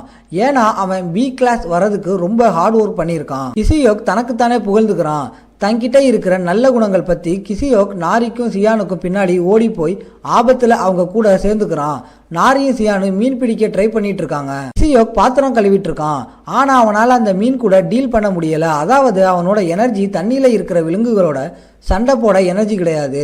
ஷியான் கிசியோக்கு பார்த்து ரொம்ப ஏமாந்து போறான். அவன்கிட்ட சொல்றான், உன்னோட மானாவுக்கும் சில பயன்கள் இருக்கு, அவன்கிட்ட உன் மானாவை வச்சு ஒரு ஷீல்டு போடுன்னு சொல்றான். அதுக்கு கிசியோக் சொல்றான், நான் எப்பவுமே ட்ரை பண்ணுவேன், ஆனா அது ஒர்க் அவுட் ஆனதே இல்லை. இதை கேட்டதும் சியான் ஒரு க்ளோ ஸ்டோனை எடுத்து கிசியா கிட்ட அதை பிடிக்க சொல்றான். கிசியாருக்கு ஆச்சரியமா இருக்கு, ஏன் திடீர்னு க்ளோ ஸ்டோனை பிடிக்க சொல்றான்னு. ஆனா அப்போ அந்த கல் அவனோட கையில இருந்து கீழே விழுது. அப்போதான் அவனுக்கு புரியுது, அந்த கல் டீமன் எனர்ஜியோட மொத்த உருவம். அதனால அவனால அதை பிடிக்க எனர்ஜி இல்லாம போகுது. சியான் சொல்றான், கிசியாக் நீ சொல்றது சரிதான், சில க்ளோ ஸ்டோன்ல டீமன் எனர்ஜி ரொம்ப அடர்த்தியா இருக்கும். டீமன் வேர்ல்ட்ல இருந்து வர டீமன் எனர்ஜி அன்ரீஃபைன்டு எனர்ஜி. சியான் விளக்குறான், நீ உன்னோட எனர்ஜியை சரியா யூஸ் பண்றதுக்கு முன்னாடி உன்னோட ரீஃபைன்டு மானா வச்சு அதை தள்ளி விடணும். சியான் கிசா கிட்ட சொல்றான், உன் உடம்புல நிறைய மானா இருக்கு, ஆனா அதை எப்படி கண்ட்ரோல் பண்றதுன்னு உனக்கு தெரியல. சியான் அவனோட மார்பிள ஒரு இடத்துல தட்டி, உன் உடம்புல ஒரு பாதை திறந்த மாதிரி உணர்றியான்னு கேட்கறான். சியான் சொன்ன மாதிரி கிசாக்கால மானா உடம்புல பாயிறத உணர முடியுது. சியான் அவன்கிட்ட, நான் இப்போ திறந்த பாதையை ஃபாலோ பண்ணணும்னு சொல்றான். சியான் அவன்கிட்ட, உன் மானா மேலே கவனம் செலுத்து, அப்படியே அந்த க்ளோ ஸ்டோனை தூக்க முயற்சி பண்ணுன்னு சொல்கிறான். கிசியாக் சொன்ன மாதிரி செய்கிறான். கொஞ்சம் கஷ்டப்பட்டதுக்கு அப்புறம் அவனால் கடைசியாக அந்த கல்லை தூக்க முடியுது. கிசியாக்கிற்கு ஆச்சரியமாக இருக்குது. பாத்திரம் கழுவுறதும் கல்லை கழுவுறதும் சியானோட பிளானா ஒரு பகுதி. கிசியாக்கு இதை சந்தோஷமாக செய்கிறதால ஷியான் அவன்கிட்ட, தொடர்ந்து உன் மானாவை சேனல் பண்ணிட்டே இரு, அப்படியே பாத்திரத்தையும் கழுவு. இந்த மொத்த விஷயத்திலையும் உற்சாகமான கிசியாக் சியான் கிட்ட, நீங்கள் சொல்கிற எல்லாத்தையும் செய்ய நான் ரெடின்னு சொல்கிறான். சியானுக்கு அவனோட உறுதியையும் மன தைரியத்தையும் பார்த்து ஆச்சரியமாக இருக்குது. ஏன்னா சியானுக்கு தெரியும் கிசியாவால் இதை செய்ய முடியும்னு. அன்னைக்கு நைட்டு சியான் க்ளோ ஸ்டோனை வீட்டுக்குறையில் தொங்க விடுறான். அது ஒரு நல்ல விளக்கு மாதிரி இருக்குது. எல்லோரும் தூங்கிட்டு இருக்கும்போது கூ மட்டும் முட்டையோட தனியாக இருக்குது. ஏன்னா அது பகல்லே தூங்கிருச்சு. அதோட உடம்புக்கு தூக்கம் தேவையில்லை. திடீர்னு அதை பார்க்குது. நாரி தூக்கத்தில் எழுந்து ஒரு ஜாம்பி மாதிரி வீட்டுக்கு வெளியே நடக்கிறா. ஆச்சரியமா நாரி வீட்டுக்கு வெளியே போய் அவளோட துணி அழுக்கா இருக்கிறதால அதை துவைக்கிறா. தூரத்துல இருந்து பார்க்குது, ஏன் இந்த பொண்ணு மிட் நைட்ல துணி துவைக்குதுன்னு. கூ நினைக்குது, அவ ஒரு பொண்ணு, அவகிட்ட வேற துணி இல்லை, அதனால அவளுக்கு இது தேவையா இருக்கலாம். கொஞ்ச நேரத்துல நாரி தண்ணியை விட்டு வெளியே வரா. அவ துணி துவைச்சதுல அவளுக்கு சந்தோஷம். அது இப்ப சுத்தமா இருக்கு. அவளோட சின்ன வெற்றியை கொண்டாடிட்டு இருக்கா. அப்ப சியான் வெளியே வரான். ஃப்ரெஷ் ஏர் வாங்க வந்த மாதிரி நடிக்கிறான். நாரி அவன் கிட்ட, நீங்க என்ன வெளியே பண்றீங்கன்னு கேட்குறா. அவன் சொல்றான், நான் கூ கூட வாக் வந்தேன்னு சொல்றான். சியான் அவன்கிட்டையும், நீயும் வாக்கிங் வந்தியான்னு கேட்குறா. அவ பதட்டமா ஆமான்னு சொல்றா. சியான் நாரிக்கிட்ட அப்படியே நில்லுன்னு சொல்லிட்டு அவ இடுப்புல ஒரு பெல்ட்டும் ஒரு பூவையும் வைக்கிறான். நாரிக்கு அந்த புதுசா வச்சது ரொம்ப பிடிச்சிருக்கு. ஏன்னா அது அவளை பார்க்க கூலா காட்டுது. திடீர்னு அவளுக்கு காட்டுல இருந்து ஏதோ ஒரு மாதிரி சத்தம் கேட்குது. இது நாரியை பயமுறுத்துது. ஆனா சியான் அவளுக்கு தைரியம் சொல்றான், பயப்படாத, அது சும்மா ஒரு வெட்டிக்கிளி சத்தம் தான். அவங்க வீட்டுக்கு திரும்பி நடக்க ஆரம்பிக்கிறாங்க. ஜியான் நாரிக்கிட்ட கேட்குறான், உனக்கு வேற ஏதாவது வேணுமா, துணி ஷூ மாதிரி. நாரி சொல்றா, ஜியான் நீ கொடுத்ததே எனக்கு போதும். கொஞ்ச நேரத்துக்கு அப்புறம் ஜியான் டீமன் வேர்ல்டு விட்டு நல்ல ட்ரெஸ் போட்டுட்டு ஆனா ஷூ இல்லாம வெளியே வரான். அவன் நாரிக்காக ஷாப்பிங் போகலாம்னு இருக்கான். ஆனா வழியில போறவங்க வர்றவங்க எல்லாம் ஜியானை ஒரு மாதிரி பைத்தியக்காரனா பாக்குற மாதிரி பாக்குறாங்க.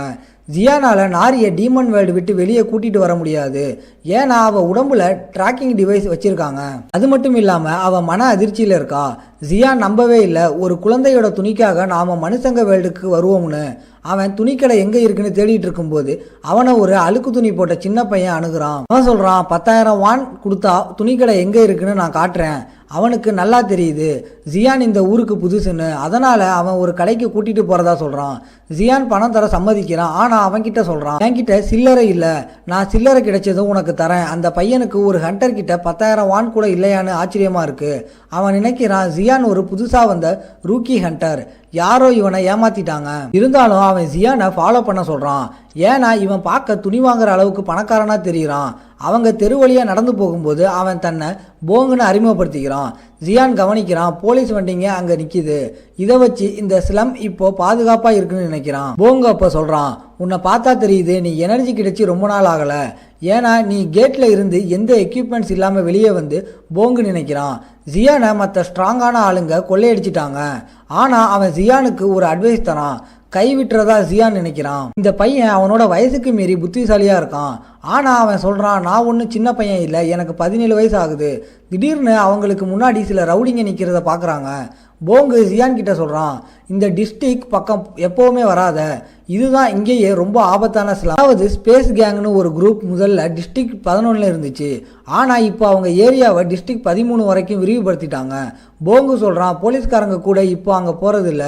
அப்போ தான் போங்கு சொல்கிறான், அவங்க இப்போ நிற்கிறது டிஸ்ட்ரிக்ட் 12. இதை கேட்டதும் ஜியானுக்கு கவலை அதிகமாகுது.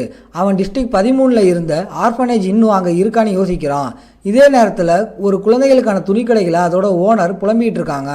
இந்த ஸ்லம்லையா போய் குழந்தைகளுக்கான கடையை திறந்துட்டோம்னு வேற பிசினஸ் மாற்றலாம்னு யோசிச்சுட்டு இருக்கும்போது ஜியான் கடைக்குள்ள நுழைகிறான்.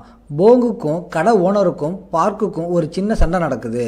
அப்புறம் அவங்க கிட்ட சொல்றான், ஜியான் துணி வாங்க வந்திருக்கான்னு. பார்க் கோபமா போங்குவோட கன்னத்தை பிடிச்சு இழுத்து, இனிமே இந்த மாதிரி பிச்சைக்கார புரோக் ஹண்டர்ஸை என் கடைக்கு கூட்டிட்டு வராத, ஏற்கனவே நிறைய பேர் எனக்கு கடன் தரணும்னு சொல்றா.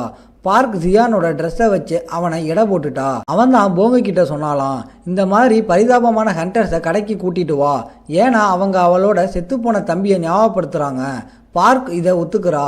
ஆனால் சொல்கிறா, இப்படியே நான் ஹெல்ப் பண்ணிகிட்டே இருந்தா என் பிஸ்னஸ் ஓடிடும். அவங்க 2 பேரும் சண்டை போட்டுட்டு இருக்கும்போது ஜியான் ரூமில் இருக்கிற துணிகளை செக் பண்ணிட்டு இருக்கான். அப்போது ஜியான் குறுக்கிட்டு, நான் துணி வாங்கணும்னு சொல்லிட்டு ஒரு 10 மில்லியன் வான் நோட்டை எடுக்கிறான். என்கிட்ட இவ்வளவு தான் பணம் இருக்குன்னு சொல்கிறான். அவங்க அந்த பணத்தை பார்த்ததும் அவங்களோட நடவடிக்கையே மாறுது.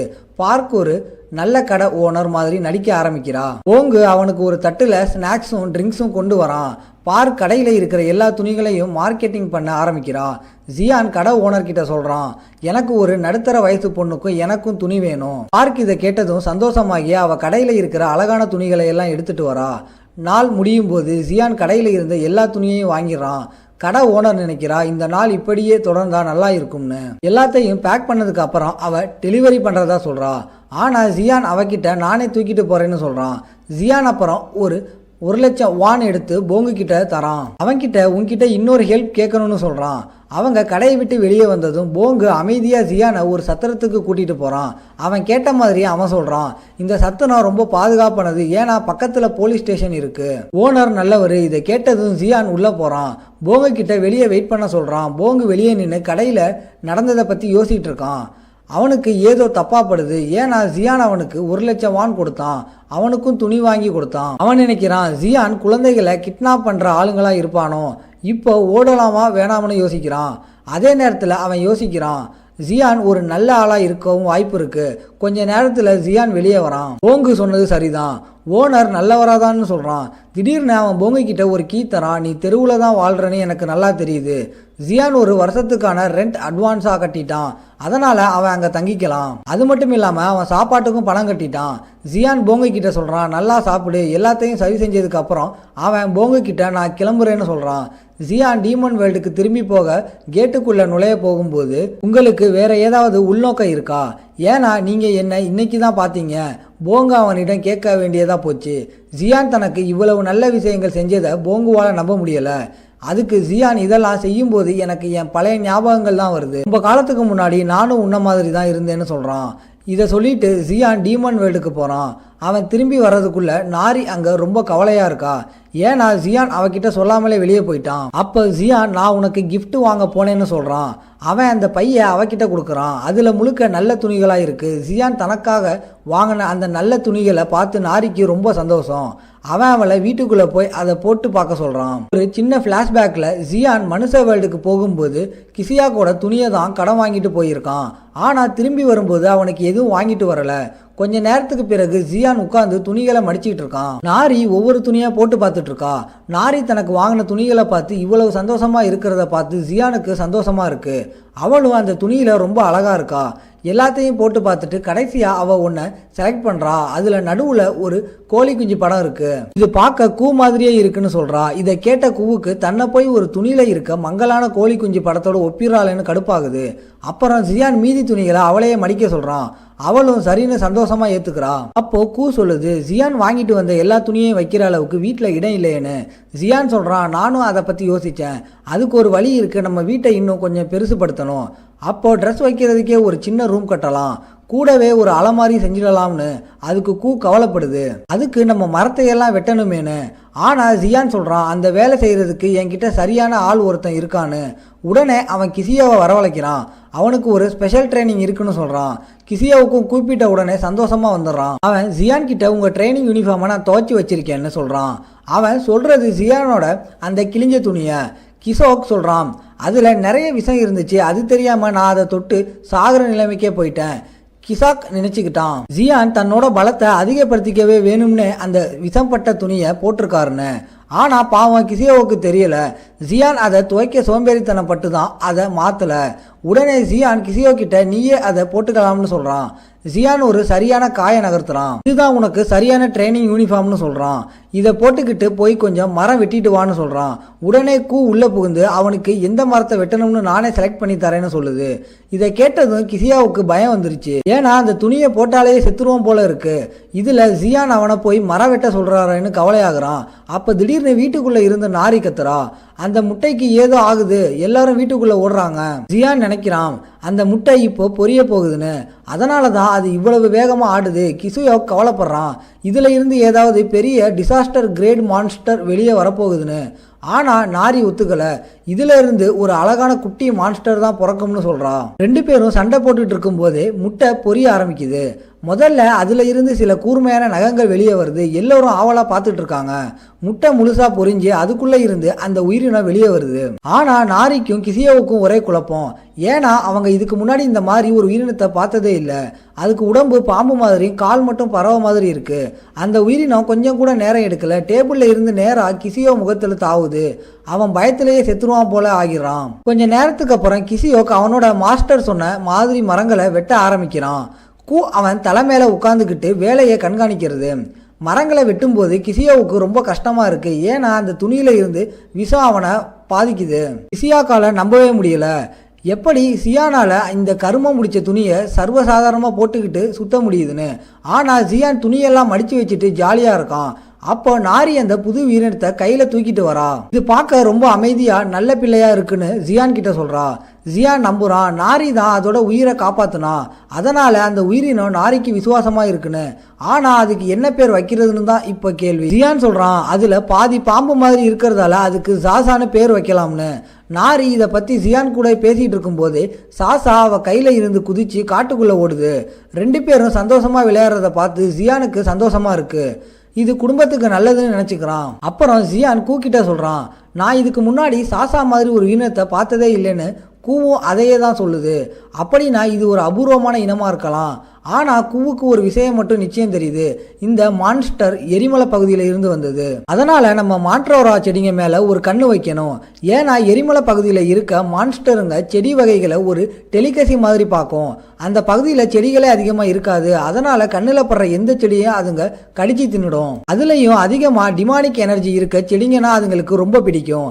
இதனால கூவுக்கு உறுதியாக தெரியுது இந்த மான்ஸ்டர் கண்டிப்பாக மான்ட்ரோரா செடிங்களை தோண்டி எடுத்து சாப்பிட முயற்சி பண்ணும்.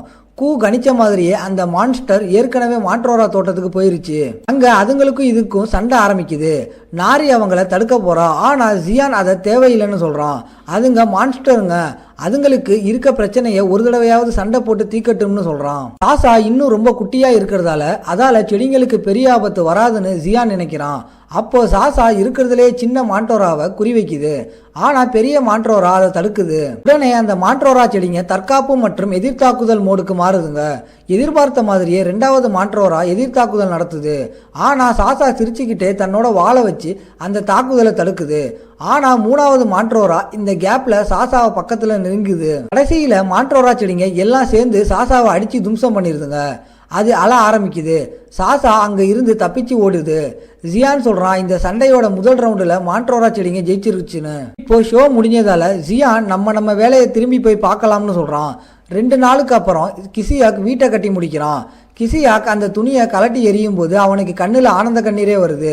அவன் சரியாதான் செஞ்சானான்னு யோசிச்சுட்டு இருக்கான். ஆனா ஜியான் நீ எதிர்பார்த்ததை விட சூப்பரா செஞ்சிருக்குன்னு அவனை பாராட்டுறான். நாரிக்கு ரொம்ப பிடிச்சிருக்கு. ஏன்னா வீடு பூ வாசனை அடிக்குது. அதுக்கு காரணம் கூ இந்த கட்டிடத்துக்காக வாசனை வர மரங்களை செலக்ட் பண்ணணுதான். ஜியான் நம்பிக்கையா இருக்கான் இனிமே இங்க வைக்கிற எல்லா துணியும் நல்ல வாசனை அடிக்கும்னு. கிசியாக் ஜியான் அந்த புது மான்ஸ்டருக்கு சாசான்னு பேர் வச்சதை தெரிஞ்சுக்கிறான். உடனே அவன் அதை விட நல்ல ஒரு பேரை சொல்றதா சொல்றான். ஜியான் அவனை சொல்றான். கடைசியில அவன் ஸ்னேக் சிக்குன்னு சொல்றான். ஒரு மனுஷன் யோசிக்கிற பேர்லயே இதுதான் மகா மொக்கையான பேர். நாரி அவ பங்குக்கு ஒரு பேர் சொல்றா, ஆனா அதுவும் குப்பையா தான் இருக்கு. கூவும் இந்த பேச்சில் சேர ஆசைப்படுது. ஜியான் அதோட உண்மையான பேர் என்னன்னு கேட்குறான். அதுக்கு ஒரு பேர் இருக்குன்னு அதுவே சொல்லிச்சுல. அப்போ கூ சொல்லுது அதோட உண்மையான பேர் ராக்கி மவுண்டன் ஹூப்னு. அது அதோட அடையாளத்தை சொல்ற மாதிரி இருக்கு. சியான் பெருமூச்சு விடுறான். எல்லா மக்கு மண்டைகளாக என் கூட வாழுதுன்னு. வேற யாராலையும் ஒரு நல்ல பேரை யோசிக்க முடியல. அதனால எல்லாரும் சாசாங்கிற பேரையே ஏத்துக்கிறாங்க. இப்போ வீடு கட்டின வேலை முடிஞ்சதால கூ சியான் கிட்ட கேட்குது அடுத்து என்ன பிளான்னு. அப்போ சியான் மனுஷ வேர்ல்டில் இருக்கும்போது யோசிச்ச ஒரு விஷயத்த சொல்றான். அவன் சொல்றான் நம்ம வீட்டை சுத்தி ஒரு உறுதியான வேலி கட்டணும். அப்போ நான் இல்லாத நேரத்தில் கூட மான்ஸ்டருங்க உள்ள வராம தடுக்கலாம்னு. கிசாக் வீட்டை பார்த்து சந்தேகமா கேட்குறான். சரியான புத்தியோட இருக்கிற யாராவது இல்ல, எந்த மான்ஸ்டராவது இந்த பயங்கரமான வீட்டை நெருங்க நினைக்குமான்னு. அதுக்கு ஜியான் சொல்றான் ஒரு எஸ் கிளாஸ் மான்ஸ்டரோ இல்ல கொள்ளைக்கார ஹண்டர்ஸாக வர வாய்ப்பு இருக்குன்னு. நாம் ஆளுங்களை உள்ளே விடாமல் தடுக்கணும்னா அதுக்கு அதிகமாக டிமானிக் எனர்ஜி இருக்கிற பொருட்களை வச்சு தான் வேலி கட்டணும்னு கூ சொல்லுது. அந்த மாதிரி பொருள் கிடைக்கணும்னா நாம் காஸ்டல் ஏரியா போகணும்.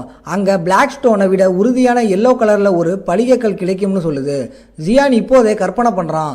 அந்த வேலியில் அங்கங்கே க்ளோ ஸ்டோன்ஸை வச்சா அது பார்க்க எவ்வளவு அழகாக இருக்கும்னு. நாரியும் கூவும் கடல் பகுதிக்கு போகிறத நினச்சி சந்தோஷமாக இருக்காங்க. ஆனால் கிசியாக் அதை நினச்சி பயத்தில் இருக்கான். கிசியாக் பயந்து சாகுறான். ஆனால் அப்போ கரெக்டாக அவனுக்கு மூக்கில் இருந்து ரத்தம் வருது. அப்படின்னா அவன் மனுஷ வேர்ல்டுக்கு திரும்பி போகணும். கிசியாக்கு இதை விட சந்தோஷமான விஷயம் இருக்க முடியாது. ஏன்னா இது சரியான நேரத்தில் நடந்திருக்கு. கிசியாக் உடனே ஜியான் கிட்ட சொல்கிறான் எனக்கு டீமன் எனர்ஜிக்கு மருந்து வாங்கணும், நான் கிளம்பணும்னு. ஜியானும் சரின்னு சொல்கிறான். நாங்கள் லேட்டாக வந்தால் மான்ட்ரோரா செடிங்களை பார்த்துக்கோன்னு சொல்கிறான். அப்போ கிசியாக் ஜான் கிட்ட சொல்கிறான் கடல் பகுதியில் கொஞ்சம் ஜாக்கிரதையாக இருங்க. அது ஏ ரேங்க் ஹண்டர்ஸ் மற்றும் அதுக்கு கீழே இருக்கிறவங்களுக்கு ரொம்ப ஆபத்தான இடம். அந்த பகுதியை 2 டிசாஸ்டர் மான்ஸ்டருங்க ஆட்சி பண்ணுதுன்னு சொல்கிறான். இதை ஜியான் இப்போதான் முதல் தடவையாக கேட்குறான். கிசியாக் விளக்குறான். அங்கே வர ரிப்போர்ட் படி அந்த 2 மான்ஸ்டரும் ரொம்ப காலத்துக்கு முன்னாடி லேப்ல இருந்து தப்பிச்சு வந்த கைமேரா ஹண்டர்ஸ்னு சொல்கிறாங்க. அவங்களுக்கு தலை பறவை மாதிரி இருக்கும், ஆனால் உடம்பு மனுஷங்க மாதிரி இருக்கும்னு சொல்கிறான். இந்த நேரத்தில் சில ஹண்டர்ஸ் அந்த டிசாஸ்டர் கிளாஸ் மான்ஸ்டருங்க கூட சண்டை போட்டுட்டு இருக்காங்க. அவங்க ஒரு ட்ராக்கிங் தாக்குதலை சரியாக நடத்துகிறாங்க. அதனால் அந்த மான்ஸ்டருங்க எதிர் திசையில் திரும்புது. அது பயந்து ஓடுது, துரத்துதுங்கன்னு அவங்க நினைக்கிறாங்க. ஆனால் அதில் ஒருத்தன் சொல்கிறான் இருங்க அந்த மான்ஸ்டருங்க அதோட தங்குற இடத்துக்கு போகட்டும், அங்கே வச்சு அவங்கள முடிக்கலாம்னு. ஹண்டர்ஸுக்கு ஆச்சரியமாக இருக்குது. 60 வருஷம் ஆகியும் இந்த மான்ஸ்டருங்க இன்னும் சாகாமல் இருக்கேன்னு.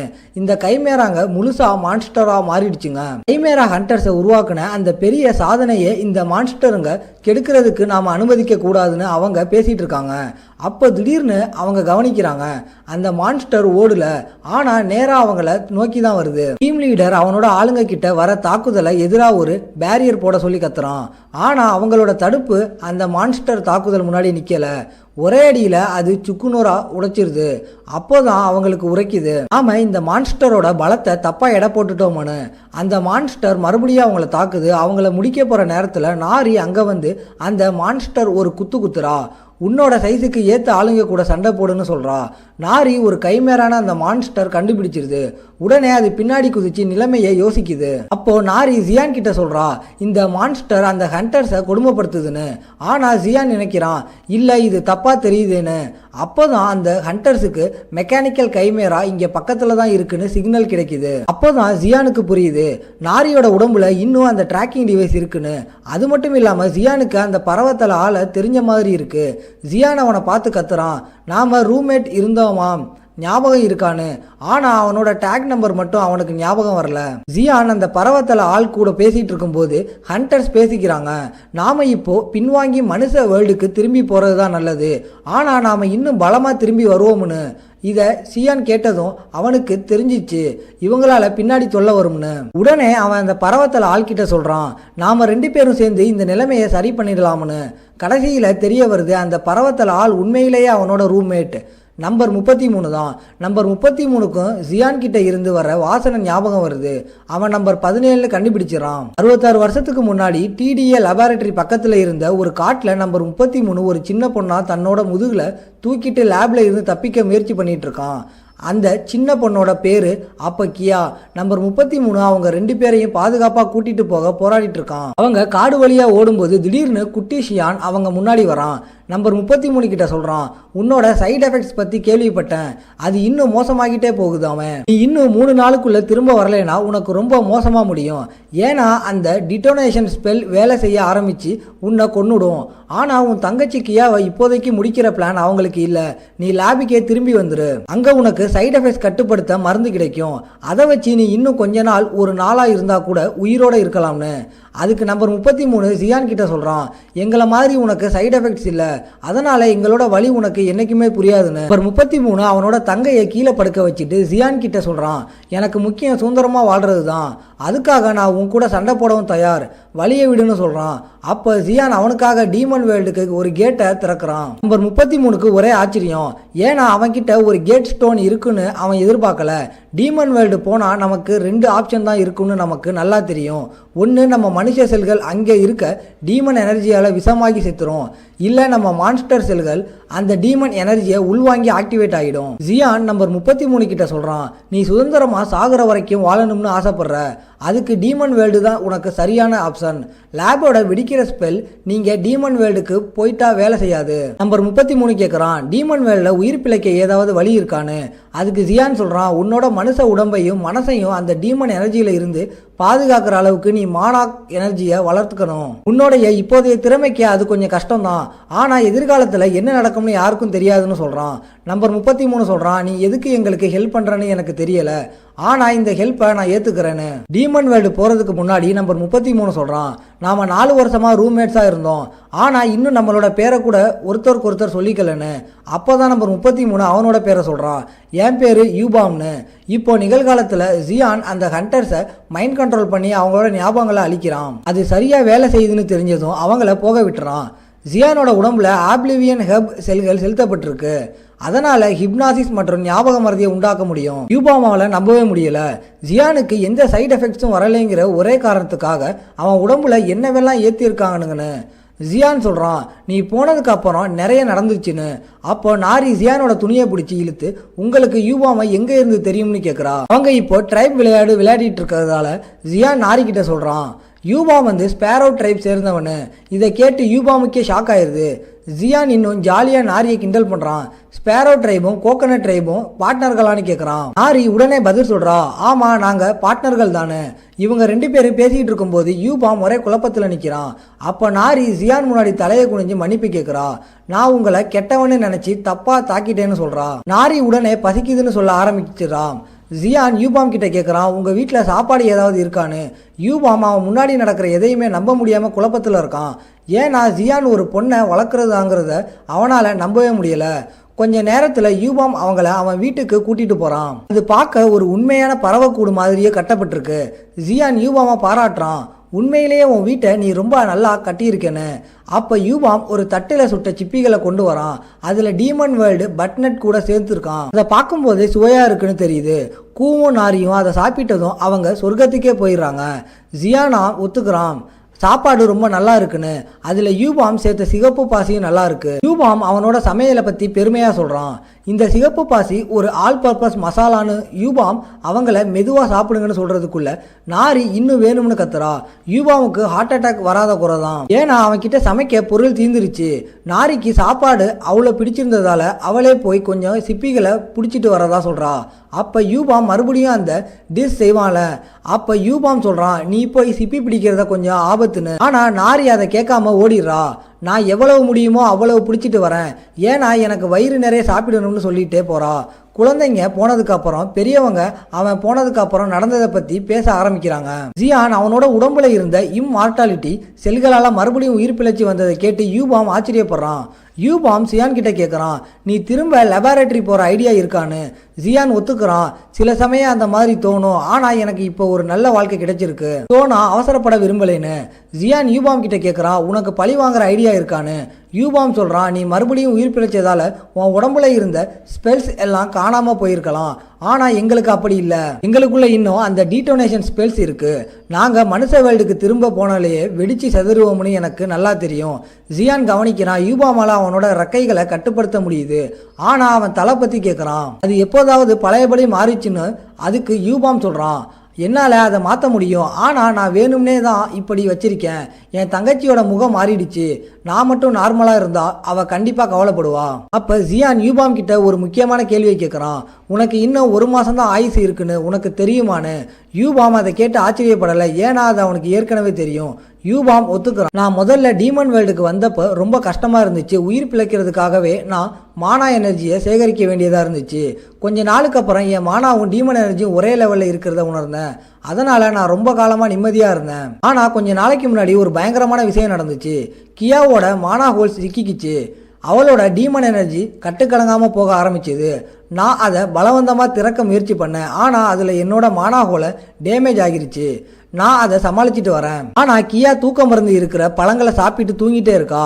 ஜியான் புரிஞ்சுக்கிறான், கியா வேணும்னே தன்னோட உடம்புல பரவுற டீமன் எனர்ஜியோட வேகத்தை குறைக்கிறதுக்காக கோமா நிலைக்கு போயிருக்கான்னு. அப்போதான் ஜியானுக்கு ஒன்று தோணுது, மான்ட்ரோராவை வச்சு மானாஹோலை குணப்படுத்த ஒரு மருந்து செய்ய முடியும். யூபாவுக்கு இது தெரியாதுன்னு ஜியான் புரிஞ்சுக்கிறான். அதனால தான் அவன் அதை செய்யலை. இந்த நேரத்தில் கியா அவ ஒளிஞ்சிட்டு இருக்க குகையில் ரொம்ப கஷ்டப்பட்டுட்டு இருக்கா. யூபாமுக்கு அவனுக்கு அவன் உயிர் பிழைக்க முடியும்னு தெரிஞ்சதும் அவனுக்கு ஒரே அதிர்ச்சி. ஜியான் யூபாவை தப்பு சொல்லலை. ஏன்னா அவனுக்கே லேப்ல 15 வயசுல இருந்து ஃபார்மலாகஜி படித்ததுனால இவ்வளவு விஷயம் தெரியும். ஜியான் அவன்கிட்ட சொல்கிறான், மான்ட்ரோராவோட மிச்சம் இருக்க வேர்களை ஒரு மானாஹோலில் வச்சு ரீஃபைன்டு வாட்டர் குடித்தாலே போதும். ஜியான் அந்த மிச்ச வேர்கள் எல்லாம் உபயோகம் இல்லாததுன்னு நினச்சான். ஆனால் அதுங்க தான் நிலத்துக்கு அடியில் இருக்க டீமன் எனர்ஜியை உறிஞ்சி புதுசாக முளைச்சி இன்னும் அதிகமாக பெருகுது. அதுவே ஒரு சப்சிஸ்டன் எனர்ஜி மாதிரி. இதனால் அதோட மிச்ச வேர்களில் இருந்து தயாரிக்கிற எந்த ரீஃபைன்டு வாட்டர் மானாஹோலை குணப்படுத்துறதுல அபாரமான எனர்ஜியை காட்டுது. ஜியான் இது தனக்கு யூஸ் ஆகும்னு நினைக்கல. ஆனால் இப்போ அதுக்கு நன்றி சொல்கிறான். அவன் இப்போ மான்ட்ரோராக்களை வளர்த்துட்டு இருக்கான். ஜியான் யூபாம் கிட்ட சொல்கிறான், நான் போய் உனக்கு கொஞ்சம் வாங்கிட்டு வரேன்னு. ஜியான் மனுஷ வேல்டுக்கு போய் ரீஃபைன்டு வாட்டர் வாங்கிட்டு வரேன்னு சொன்னதை கேட்டு யூபாமுக்கு ஒரே அதிர்ச்சி. ஜியான் உண்மையை சொல்கிறான், உன் மேலே சாபம் இருக்கிறதால உன்னால் போக முடியாது. அதனால் நான் தான் போகணும்.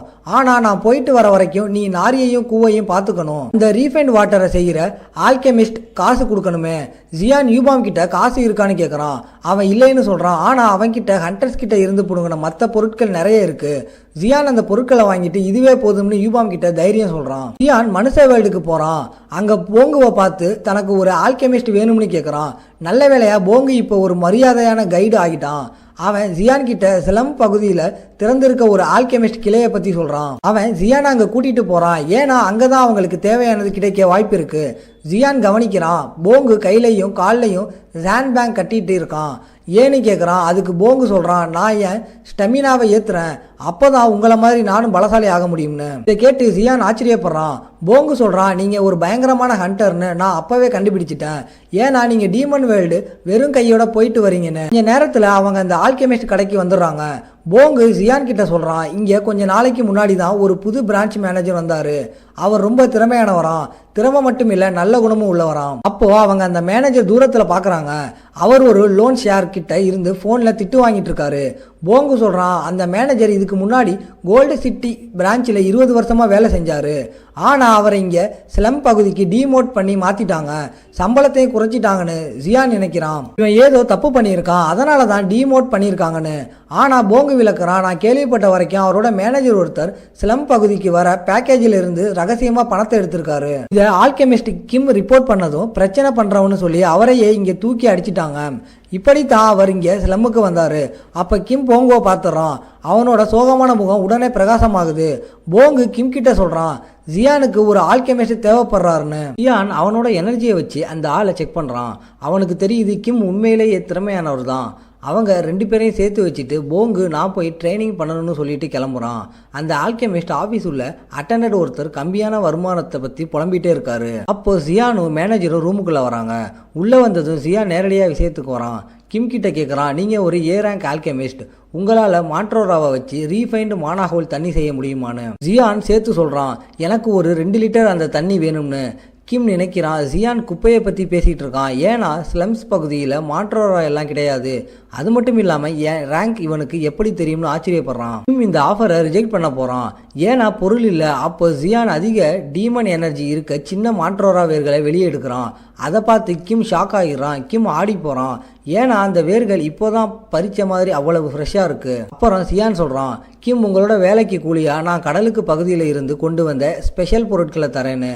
அவன் கிம் கிட்ட ஒரு பையை கொடுத்து இதுக்குள்ளே இருக்கிற எல்லாத்தையும் மதிப்பிடுங்கன்னு சொல்கிறான். கிம் அந்த பைக்குள்ளே பார்க்குறான். அதில் எஸ் ரேங்க் பிளாக் ஃபீரல்ஸ் இருக்குது.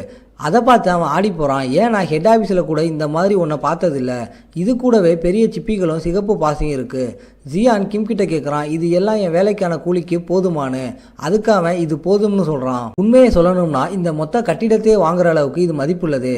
அட்டண்டன்ட் கிம் கிட்ட சொல்கிறாரு, நான் போய் அப்ரைசல் எக்யூப்மெண்ட் கொண்டு வரேன். ஏன்னா இவ்வளோ மதிப்புள்ள பொருளை மதிப்பீடு செய்ய அப்ரைசல் எக்யூப்மெண்ட் வேணும்னு. அட்டண்டன்ட் ரூம் விட்டு வெளியே போனதும் ஜியான் ஒரு டியூப்ல இருக்க மாற்றோராவை பார்க்குறான். கிம் கிட்ட அதை பற்றி கேட்குறான், இங்கே எதுவும் இல்லைன்னு சொன்னீங்களேன்னு. கிம் சொல்கிறான், நீங்கள் பார்க்குற இந்த மாற்றோராய் செத்து 10 வருஷம் ஆச்சு. அதனால் அதோட மருத்துவ குணம் எல்லாம் போயிருச்சு. எனக்கு மாற்றோரா ஆராய்ச்சியில் ஆர்வம் இருக்கிறதால மட்டும்தான் இதை இன்னும் வச்சிருக்கேன்.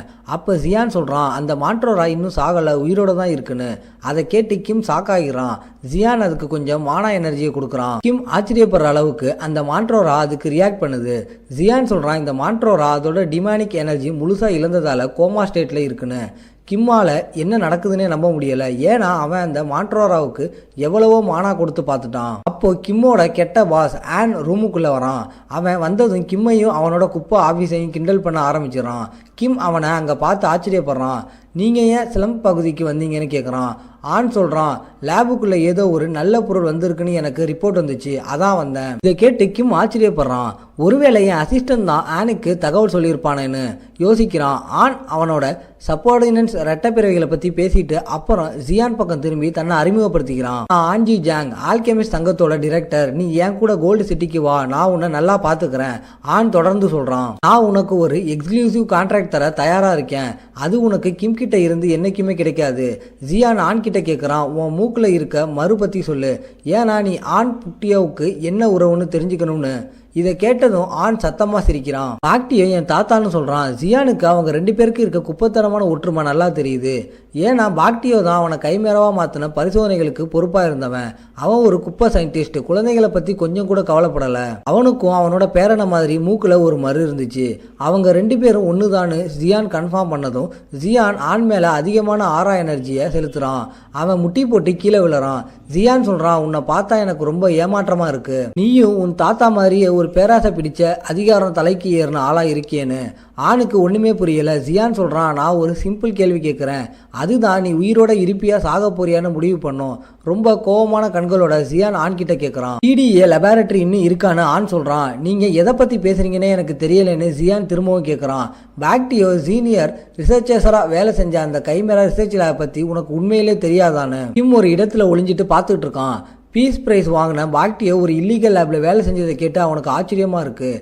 இன்னும் தரையில் இருக்க ஆண் ஜியானை திட்டுறான், என் தாத்தாவோட பேரை கெடுக்காத.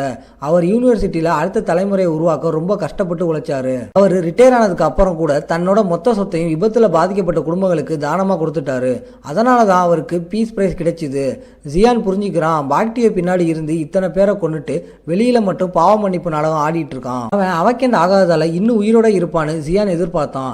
ஆனால் அவன் சீக்கிரமாகவே செத்துட்டான். ஜியான் கேட்குறான், அவன் விண்டோவில் இருந்து கீழே விழுந்ததால் வந்த பின்விளைவான்னு. இதை கேட்டு ஆண் ஷாக் ஆகிறான். ஏன்னா இந்த சம்பவம் வெளியே யாருக்கும் தெரியாது. ஜியான் சொல்கிறான், கடத்தப்பட்ட குழந்தைகளை கைமேராவாக மாற்றினதுக்காக நான் தான் பாக்டியோவை விண்டோவில் இருந்து தள்ளிவிட்டேன். அவன் எங்களை ஒரு கேட்டுக்குள்ளே தள்ளி விட்டுருவேன்னு மிரட்டினான். ஆனால் நான் முதல்ல முந்திக்கிட்டேன். அவனை விண்டோவில் இருந்து தள்ளி விட்டேன். ஜியான் ஆண்கிட்ட சொல்கிறான், நான் உனக்கு ஒரே ஒரு சான்ஸ் தரேன். நீ திரும்பி போய் டிடிஏ ரிசர்ச் லேப் பற்றி விசாரி. நேரம் வரும்போது நான் உன்னை வந்து தேடுவேன். ஜியான் ஆச்சரியப்படுறான். பாக்டியோட வாரிசை ஸ்லைம் பகுதியில் சந்திப்போன்னு அவன் நினைக்கவே இல்லை. அவனுக்கு 9 வயசு இருக்கும்போது அவனை கொடுமையான பரிசோதனைக்கு உட்படுத்தினது, 20 வயசில் அவனோட உடம்புல மான்ஸ்டர் பாகங்கள் தெரிய ஆரம்பிச்சது எல்லாம் ஞாபகம் வருது. அந்த புள்ளிக்கு அப்புறம் அவனுக்கு என்ன நடந்துச்சுன்னே சரியா ஞாபகம் இல்லை. அவன் புரிஞ்சுக்கிறான், நான் வெறும் ஆர்டரும் உள்ளுணர்வுகளை மட்டும் பின்பற்றி சொந்தமாக யோசிக்காமல் இருக்கேன்னு. அப்போ அவனுக்கு திடீர்னு தோணுது லேபோட பேர் மாறி இருக்கலாம். ஏன்னா இப்போ ரொம்ப வருஷம் ஆகிடுச்சு. கொஞ்ச நேரத்துக்கு அப்புறம் கிம் அவனோட லேப்ல இருந்து அவனுக்கு தேவையான ரீஃபைன்டு வாட்டரோட வரான். ஜியான் ஆச்சரியப்படுறான். அவன் ஒரு ஏ ரேங்க் ஆல்கெமிஸ்ட், இருந்தாலும் இவ்வளவு வேகமா செஞ்சுட்டானேன்னு. கிம் சொல்றான் பொருட்கள் எல்லாம் அவ்வளவு தரமா இருந்துச்சு, அதனால எல்லாம் சுலபமா முடிஞ்சதுன்னு. அப்போ ஜியான் கிம் கிட்ட கேட்குறான், நீ என் கூட ஒரு பர்சனல் கான்ட்ராக்ட் பண்ண சம்மதிச்சா நான் மீதி இருக்க எல்லா பொருட்களையும் உனக்கே தந்துடுறேன்னு. கிம் ஷாக் ஆயிடுறான். ஜியான் அவனுக்கு இவ்வளவு விலை உயர்ந்த பொருட்களை தரதோட இல்லாம எக்ஸ்க்ளூசிவ் கான்ட்ராக்ட் ஆஃபர் பண்றதை கேட்டு கிம் இதை கேட்டதும் அவன் கண்ணில் இருந்து ஆனந்த கண்ணீர் வர ஆரம்பிச்சிருச்சு. இதை பார்த்து ஜியான் குழம்பிடுறான். நாம ஏதும் தப்பான டீல் பேசிட்டோமாமான்னு. அப்போ கிம் சொல்றான், நான் முதல்ல ஸ்லம் பகுதியில் இருந்து வந்தவன். நான் சின்ன பையனா இருக்கும்போது என் அப்பா அம்மா பெரிய தொகையா கடன் வாங்கிட்டாங்க. நான் அதை திருப்பி கட்டுறேன்னு சத்தியம் பண்ணேன். ஆனால் நான் எவ்வளவுதான் முயற்சி பண்ணாலும் நான் அதை இடத்துல தான் மாட்டிக்கிட்டு இருந்தேன். நீங்கள் இப்போ எனக்கு செஞ்சது ஒரு பெரிய ஹெல்ப். இதுக்கு நான் எப்படி கைமாறு செய்வேன்னு தெரியலைன்னு சொல்கிறான். கிம் இப்போவே கைமாறு பற்றி யோசிக்கிறத பார்த்து ஜியானால் நம்ப முடியலை. ஜியான் கிம் கிட்ட சொல்கிறான், நாம் தொடர்ந்து ஒன்றா வேலை செஞ்சால் மட்டும் போதும். எதிர்காலத்தில் எனக்கு உன்கிட்ட இருந்து இன்னும் நிறைய தேவைப்படும். அவனோட வேலை முடிஞ்சதால் அவன் திரும்பி போகணும்னு நினைக்கிறான். ஆனால் அவன் இல்லாத நேரத்தில் அங்கே எதுவும் தப்பாக நடக்கக்கூடாதுன்னு நம்புகிறான். அவன் பயந்த மாதிரியே கியா ஆவேசமாகி யூபாமை அடித்து துவச்சிருக்கா. அடி வாங்கினா கூட யூபாம் குழந்தைகளை பாதுகாப்பேன்னு கொடுத்த வாக்கை காப்பாற்றணும்னு உறுதியாக இருக்கான். யூபாம் கடைசியாக அவள் தங்கச்சி கூட பயங்கரமான சண்டை போட முடிவு பண்ணி அவளை நோக்கி பயங்கர வேகத்தில் பாயிறான். அவன் அவளை கீழே தள்ளி விடுறான். ஆனால் திடீர்னு ஒரு விசித்திரமான தடுப்பு அவளை சுற்றி உருவாகுது. யூபாம் என்ன நடக்குதுன்னு யோசிச்சுட்டு இருக்கும்போது தான் ஜியான் தான் அவளை கட்டுப்படுத்த ஒரு ஜெல்லிஃபிஷ் கவரை அவன் மேலே போட்டான்னு புரிஞ்சுக்கிறான். எல்லாரும் ஜியான் வந்ததும் நிம்மதி அடைகிறாங்க. யூபாம் அவன்கிட்ட மருந்து கிடைச்சிதான்னு கேட்குறான். ஜியான் கிடைச்சிருச்சுன்னு சொல்கிறான். அவன் கியாவுக்கு ஒரு பாட்டிலையும் யூபாமுக்கு ஒரு பாட்டிலையும் கொடுக்க சொல்கிறான். அந்த மருந்தை குடிச்சதுக்கு அப்புறம் கியா அமைதியாகிறான். அவன் நைட் கண் முழிச்சு பார்க்கும்போது நாரி அவ பக்கத்துல தூங்கிட்டு இருக்கா. கியா எந்திரிச்சு நிக்கிறா. இது கனவுன்னு நினைக்கிறா. அப்போ யூபாமு ஜியானும் நெருப்பு பக்கத்துல உட்காந்து இருக்கிறத பாக்குறா. ஜியான் திரும்பி கியாவை பார்க்கும்போது அவ கிட்டத்தட்ட மயக்கமே போட்டுறா. கத்துறா, நீ யாருன்னு. கியாவோட சத்தத்துல நாரி முழிச்சிடறா. உடனே கியா கூட ஃப்ரெண்ட்லியா பழக ஆரம்பிக்கிறான். யூபாம் கியா கிட்ட அவளோட மனாகோலை செக் பண்ண சொல்றான். அவ செக் பண்ணும்போது அது முழுசா குணமாய் இருக்கிறத உணர்றா. அது மட்டும் இல்லாம அவளோட முகம் பழையபடி நார்மல் ஆகிருச்சு. கியாவுக்கு இதை பார்த்து ஆச்சரியம் தாங்கல. அவ யூபாம் கிட்ட கேட்குறா, நம்ம வீட்டில் இருக்க இந்த ஆளுங்களை எங்க பிடிச்சேன்னு. யூபாம் ஆச்சரியப்படுறான், நீ யாரை பார்க்கணும்னு அழுதுட்டு இருந்தியோ அந்த ஜியானையே உனக்கு அடையாளம் தெரியலன்னு. யூபாம் புரிஞ்சுக்கிறான், ரொம்ப வருஷம் ஆகிருச்சுல, அதனால அவளுக்கு அடையாளம் தெரியல. ஆனா நல்லா உத்து பார்த்ததுக்கு அப்புறம் கியாவுக்கு ஜியான் தான் நம்பர் 17ன்னு தெரியுது. அவ அண்ணங்கிட்ட ஓடி போய், நான் பாக்குறது உண்மையிலேயே நம்பர் 17ஆன்னு கேட்குறா. அவனும் ஆமான்னு சொல்றான். ஃப்ரெண்ட்லியா பழகிறதுக்கு பதிலாக ஜியான் இன்னும் கொஞ்சம் சிகப்பு பாசி இருக்கான்னு கேட்டு சீன் போடுறான். யூபாம் சொல்றான், சிகப்பு பாசி எல்லாம் காலி ஆயிருச்சுன்னு. ஆனா கியாவுக்கு ஆச்சரியம் இல்லை. ஏன்னா ஜியான் எப்போதுமே மற்றவங்க உணர்வுக்கு கொஞ்சமும் மதிப்பு கொடுக்காதவன் தான். இருந்தாலும் அவளோட மாஸ்கை கலட்டி ஜியான் இதுவரைக்கும் செஞ்ச எல்லாத்துக்கும் நன்றி சொல்றா. திடீர்னு நாரி கடல்ல ஏதோ பளபளன்னு இருக்கிறத கவனிக்கிறா. கியா விளக்குறா, அது கடல் தேவதைன்னு. அதுங்கெல்லாம் ஆழ்கடல்ல வாழ்ற கடல் குதிரைங்க. ஆனா கியாவும் யூபாமும் அதுங்க கூட விளையாடும் போது தேவதைங்க மாதிரி இருக்கிறதால அதுங்களுக்கு கடல் தேவதைன்னு பேர் வச்சாங்க. அந்த கடல் குதிரைங்க நைட்ல மட்டும்தான் வெளியே வரும். சூரியன் உதிச்சதும் திரும்பி போயிடும். கியா சொல்றா, நாம அந்த கடல் தேவதைங்களை பின்தொடர்ந்து போனா எல்லோ க்ளோயிங் குவாட்ஸ் கண்டுபிடிக்கலாம். அப்போதான் ஜியானுக்கு அவன் வந்த முக்கிய வேலையை ஞாபகத்துக்கு வருது. ஜியான் கேட்குறான், சூரியன் எப்போ உதிக்கும்னு. கியா சொல்றா, இன்னும் கொஞ்சம் நேரத்தில் உதிச்சிடும்னு. அப்படியா, அப்போ நான் போய் ஒரு குளியல் போடணும்னு ஜியான் முடிவு பண்றான். இதே நேரத்தில் வெளியில சயின்டிஸ்ட் அந்த மெக்கானிக்கல் கைமேராவோட கடைசி லொகேஷன் கடல் பகுதின்னு பதிவு பண்ணியிருக்காங்க. சயின்டிஸ்ட் ஒரு மீட்டிங்ல இருக்காங்க. அப்போ ஆன் மாங்டுக்கு ஃபோன் பண்ணி டிடிஏ லெபரட்டரி பற்றி ஏதாவது தெரியுமான்னு கேட்குறான். மாங்டு சொல்கிறான், எனக்கு அந்த லேபை பற்றி கேள்விப்பட்டது கூட இல்லைன்னு. ஆன் சொல்கிறான், அது ரொம்ப காலத்துக்கு முன்னாடி ரகசியமாக நடந்த ஒரு இல்லீகல் லேப்னு. மாங்டு ஆன் கிட்ட சொல்கிறான், ஹேங்க்பீட் ரிசர்ச் லேப் நீங்கள் தேடுற மாதிரி விஷயங்களை செய்கிறது இல்லை. மாங்டு சொல்கிறான், பாக்டீரியா எப்போதுமே என்கிட்ட நேர்மையான ஒழுக்கமான ஆராய்ச்சியாளராக இருக்கணும்னு சொல்லியிருக்காரு. ஃபோனை வச்சதுக்கு அப்புறம் மாங்டு யோசிக்கிறான், ஆணுக்கு எப்படி அந்த சட்டவிரோதமான லேப் பற்றி தெரியும்னு. கொஞ்ச நேரத்தில் அவனோட ஹெல்ப்பர் ஒருத்தர் ரூமுக்குள்ளே வந்து, நாம லிக்விட் மெட்டல் மான்ட்ரோராவை உருவாக்குறதுல வெற்றி அடைஞ்சிட்டோம்னு சொல்கிறான். மாங்டு அவனோட புதுப்படைப்பை நினச்சி சந்தோஷப்படுறான். ஏன்னா மான்ட்ரோராக்கள் பாசத்தை காட்டுறதுல ரொம்ப ஸ்பெஷல். அவன் கொஞ்சம் லிக்விட் மெட்டல் மிச்சம் வச்சதை நினச்சி சந்தோஷப்படுறான். அவனுக்கு உறுதியாக தெரியுது, இந்த மெட்டல் மான்ட்ரோரா நாரியை தேடி போகும், சீக்கிரமாக அவளை கண்டுபிடிச்சிடும். உடனே அவன் நாரியோட தலைக்கு வச்சிருக்க பரிசை 3 மடங்காக்க சொல்கிறான். எல்லா ஏ கிளாஸ் ஹண்டர்ஸ்லையும் வேலைக்கு அமர்த்த சொல்கிறான். அவன் நாரியை எப்படியாவது கண்டுபிடிக்கணும்னு துடிக்கிறான். ஏன்னா அவன் அவளை அவனோட லைஃப் மாஸ்டர் பீஸாக நினைக்கிறான். திரும்ப டீமான் வேர்ல்டில் யூபாம் கடலுக்கு முன்னாடி நின்றுட்டு ஜியான் கூட குவாட்ஸ் பற்றி பேசினதை நினச்சி பார்க்குறான். ஜியான் அதை அவனோட வீட்டுக்கு யூஸ் பண்ண போறதா சொன்னது யூபாமுக்கு ஆச்சரியமா இருக்கு. யூபாம் புரிஞ்சுக்கிறான் ஜியான் டீமன் வேர்ல்டுல நல்லா ஜாலியா வாழ்க்கையை வாழ்ந்துட்டு இருக்கான்னு. ஜியான் யூபாம் கிட்ட கேட்குறான், உனக்கு மனுஷ வேர்ல்டுக்கு வர ஆசை இருக்கான்னு. யூபாம் சொல்றான், எனக்கு பெரிய ஆர்வம் இல்லை, ஆனா அங்க என்னெல்லாம் மாறி இருக்குன்னு பார்க்க ஆசையா இருக்கு. அப்போ ஜியான் சொன்னான், உன் உடம்புல இருக்க சாபத்தை என்னால நீக்க உதவ முடியும். யூபாமுக்கு அதை கேட்ட ஆர்வம் வருது. ஜியான் யூபாம் கிட்ட அந்த ஆல்கெமிஸ்ட் பத்தி சொல்றான். கிம் ரொம்ப திறமையானவன், நான் கிம் கிட்ட இந்த ஸ்பெல்ஸ் பத்தி ஆராய்ச்சி பண்ண சொல்லலாம்னு இருக்கேன், ஆனா நீ ரொம்ப பெரிய நம்பிக்கை வச்சுக்காத. யூபாம் அழ ஆரம்பிச்சிடறான். ஜியான் கிட்ட கேட்கறான், நாங்க உனக்கு எதுவுமே செஞ்சதில்லை, ஆனா நீ ஏன் எங்களுக்கு எப்பவுமே ஹெல்ப் பண்ணணும். ஜியான் சொல்றான், உங்க 2 பேரையும் பார்க்கறது எனக்கு ஆச்சரியமா இருக்கு. உயிர் வாழ்றதை விட முக்கியமான விஷயம் வேற ஏதாவது இருக்கான்னு யோசிக்க வைக்குது. உனக்கும் உன் தங்கச்சிக்கும் ஹெல்ப் பண்றது மூலமா எனக்கு அதுக்கான பதில் கிடைக்கும்னு நான் நம்புறேன். இப்போ தெளிஞ்ச கடலுக்கு முன்னாடி நின்றுட்டு இருக்கும்போது அவனோட தங்கச்சி தூரத்துல வந்து அவன்கிட்ட ஒரு கயிறை தூக்கி போட்டு இதை இழுன்னு சொல்றா. அது என்னன்னு தெரியாமலேயே யூபாம் அதை இழுக்கிறான். ஆனா அது ரொம்ப கனமா இருக்கிறத உணர்றான். யூபாம் அவனோட முழு பலத்தையும் போட்டு அதை இழுக்கிறான். கடைசியா அந்த கனமான பொருளை தண்ணியில இருந்து வெளியே இழுத்துறான். அது என்னன்னா ஒரு பெரிய அளவிலான குவாட்ஸ். யூபாம் அதை பார்த்து மிரண்டு போறான். அவனால நம்பவே முடியல, ஜியானும் அவனோட டீம் இவ்வளவு பெருசா வெட்டி எடுத்திருக்காங்கன்னு. நாரிய ஜியானும் தண்ணிக்குள்ள நீச்சல் அடிச்சு ஜாலியா அந்த குவாட்ஸை வெட்டி எடுத்துக்கிறாங்க. அவங்க அந்த கடல் தேவதையோட அரண்மனைக்கு போன போது அது ஒரு எல்லோ பேலஸ் மாதிரி ரொம்ப அழகா இருந்துச்சு. நாரி ஜியான் கிட்ட சொல்றான், நாம இன்னொரு தடவை இந்த பேலஸுக்கு வரணும்னு. இவ்வளவு ஸ்டோன் இருக்கிறதால யூபாம் ஷான் கிட்ட கேட்கறான், இது எல்லாத்தையும் எப்படி உன் வீட்டுக்கு கொண்டு போக போறேன்னு. ஜியான் சொல்றான், அதை பத்தி தான் நானும் யோசிக்கணும்னு. திடீர்னு ஒரு கிளி மாதிரி இருக்க பறவை அவங்களுக்கு மேல பறக்கிறத பாக்குறான்.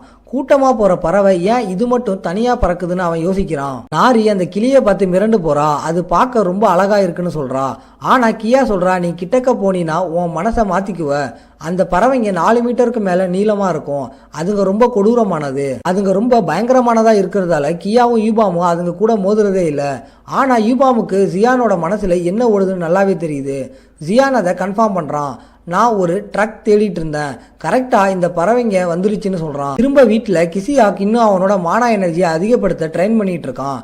அவனோட மானாகோல் பெருசாகிறத அவனால பார்க்க முடியுது. அவன் அடைஞ்ச முன்னேற்றத்தை பார்த்து அவனுக்கு சந்தோஷமா இருக்கு.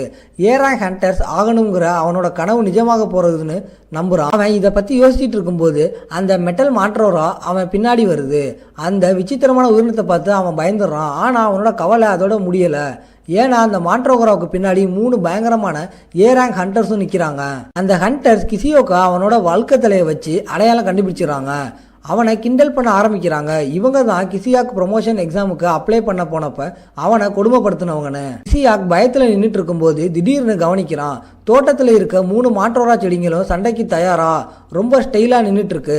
ஹண்டர்ஸுக்கு மாற்றோரர்களை பார்த்து ஒரே சந்தோஷம், ஏன்னா அதுங்களுக்கு அவ்வளவு மதிப்பு இருக்கு. அதுல ஒரு ஹண்டர் மாற்றோரா கிட்ட போய் அதை ஏமாத்த முயற்சி பண்றான். கிசியோ மாற்றோராவை காப்பாத்துறதுக்காக அவனோட உயிரையே கொடுக்க தயாரா நிற்கிறான். அப்போ அந்த பெரிய மாற்றோரா அந்த ஹண்டர்ஸை ஒரு எத்துது. அவன் தூரமா போய் பறந்து விழுறான். ஆச்சரியமா யூபாவும் கியாவும் அதே நேரத்தில் வீட்டுக்கு வந்து சேர்றாங்க. ஜியான் வீட்டில் யாருடா பிரச்சனை பண்றதுன்னு யோசிக்கிறாங்க. அந்த கிளிப்பறவை ரொம்ப மெதுவா பறந்ததால இவங்க 2 பேரும் ஜியானுக்கு முன்னாடியே வீட்டுக்கு வந்துட்டாங்க. ஜியான் அதை அடக்குறேன்னு சொல்லி அதை அடிச்சதால அது மெதுவா பறக்குது. இதோட இந்த சீசனும் முடியுது. உங்களை நான் அடுத்த வீடியோவில் ஒரு புது மேன்வா சீரிஸோட பார்க்குறேன். இந்த வீடியோ பிடிச்சிருந்தா மறக்காமல் லைக், ஷேர் அண்ட் சப்ஸ்கிரைப் பண்ணிடுங்க.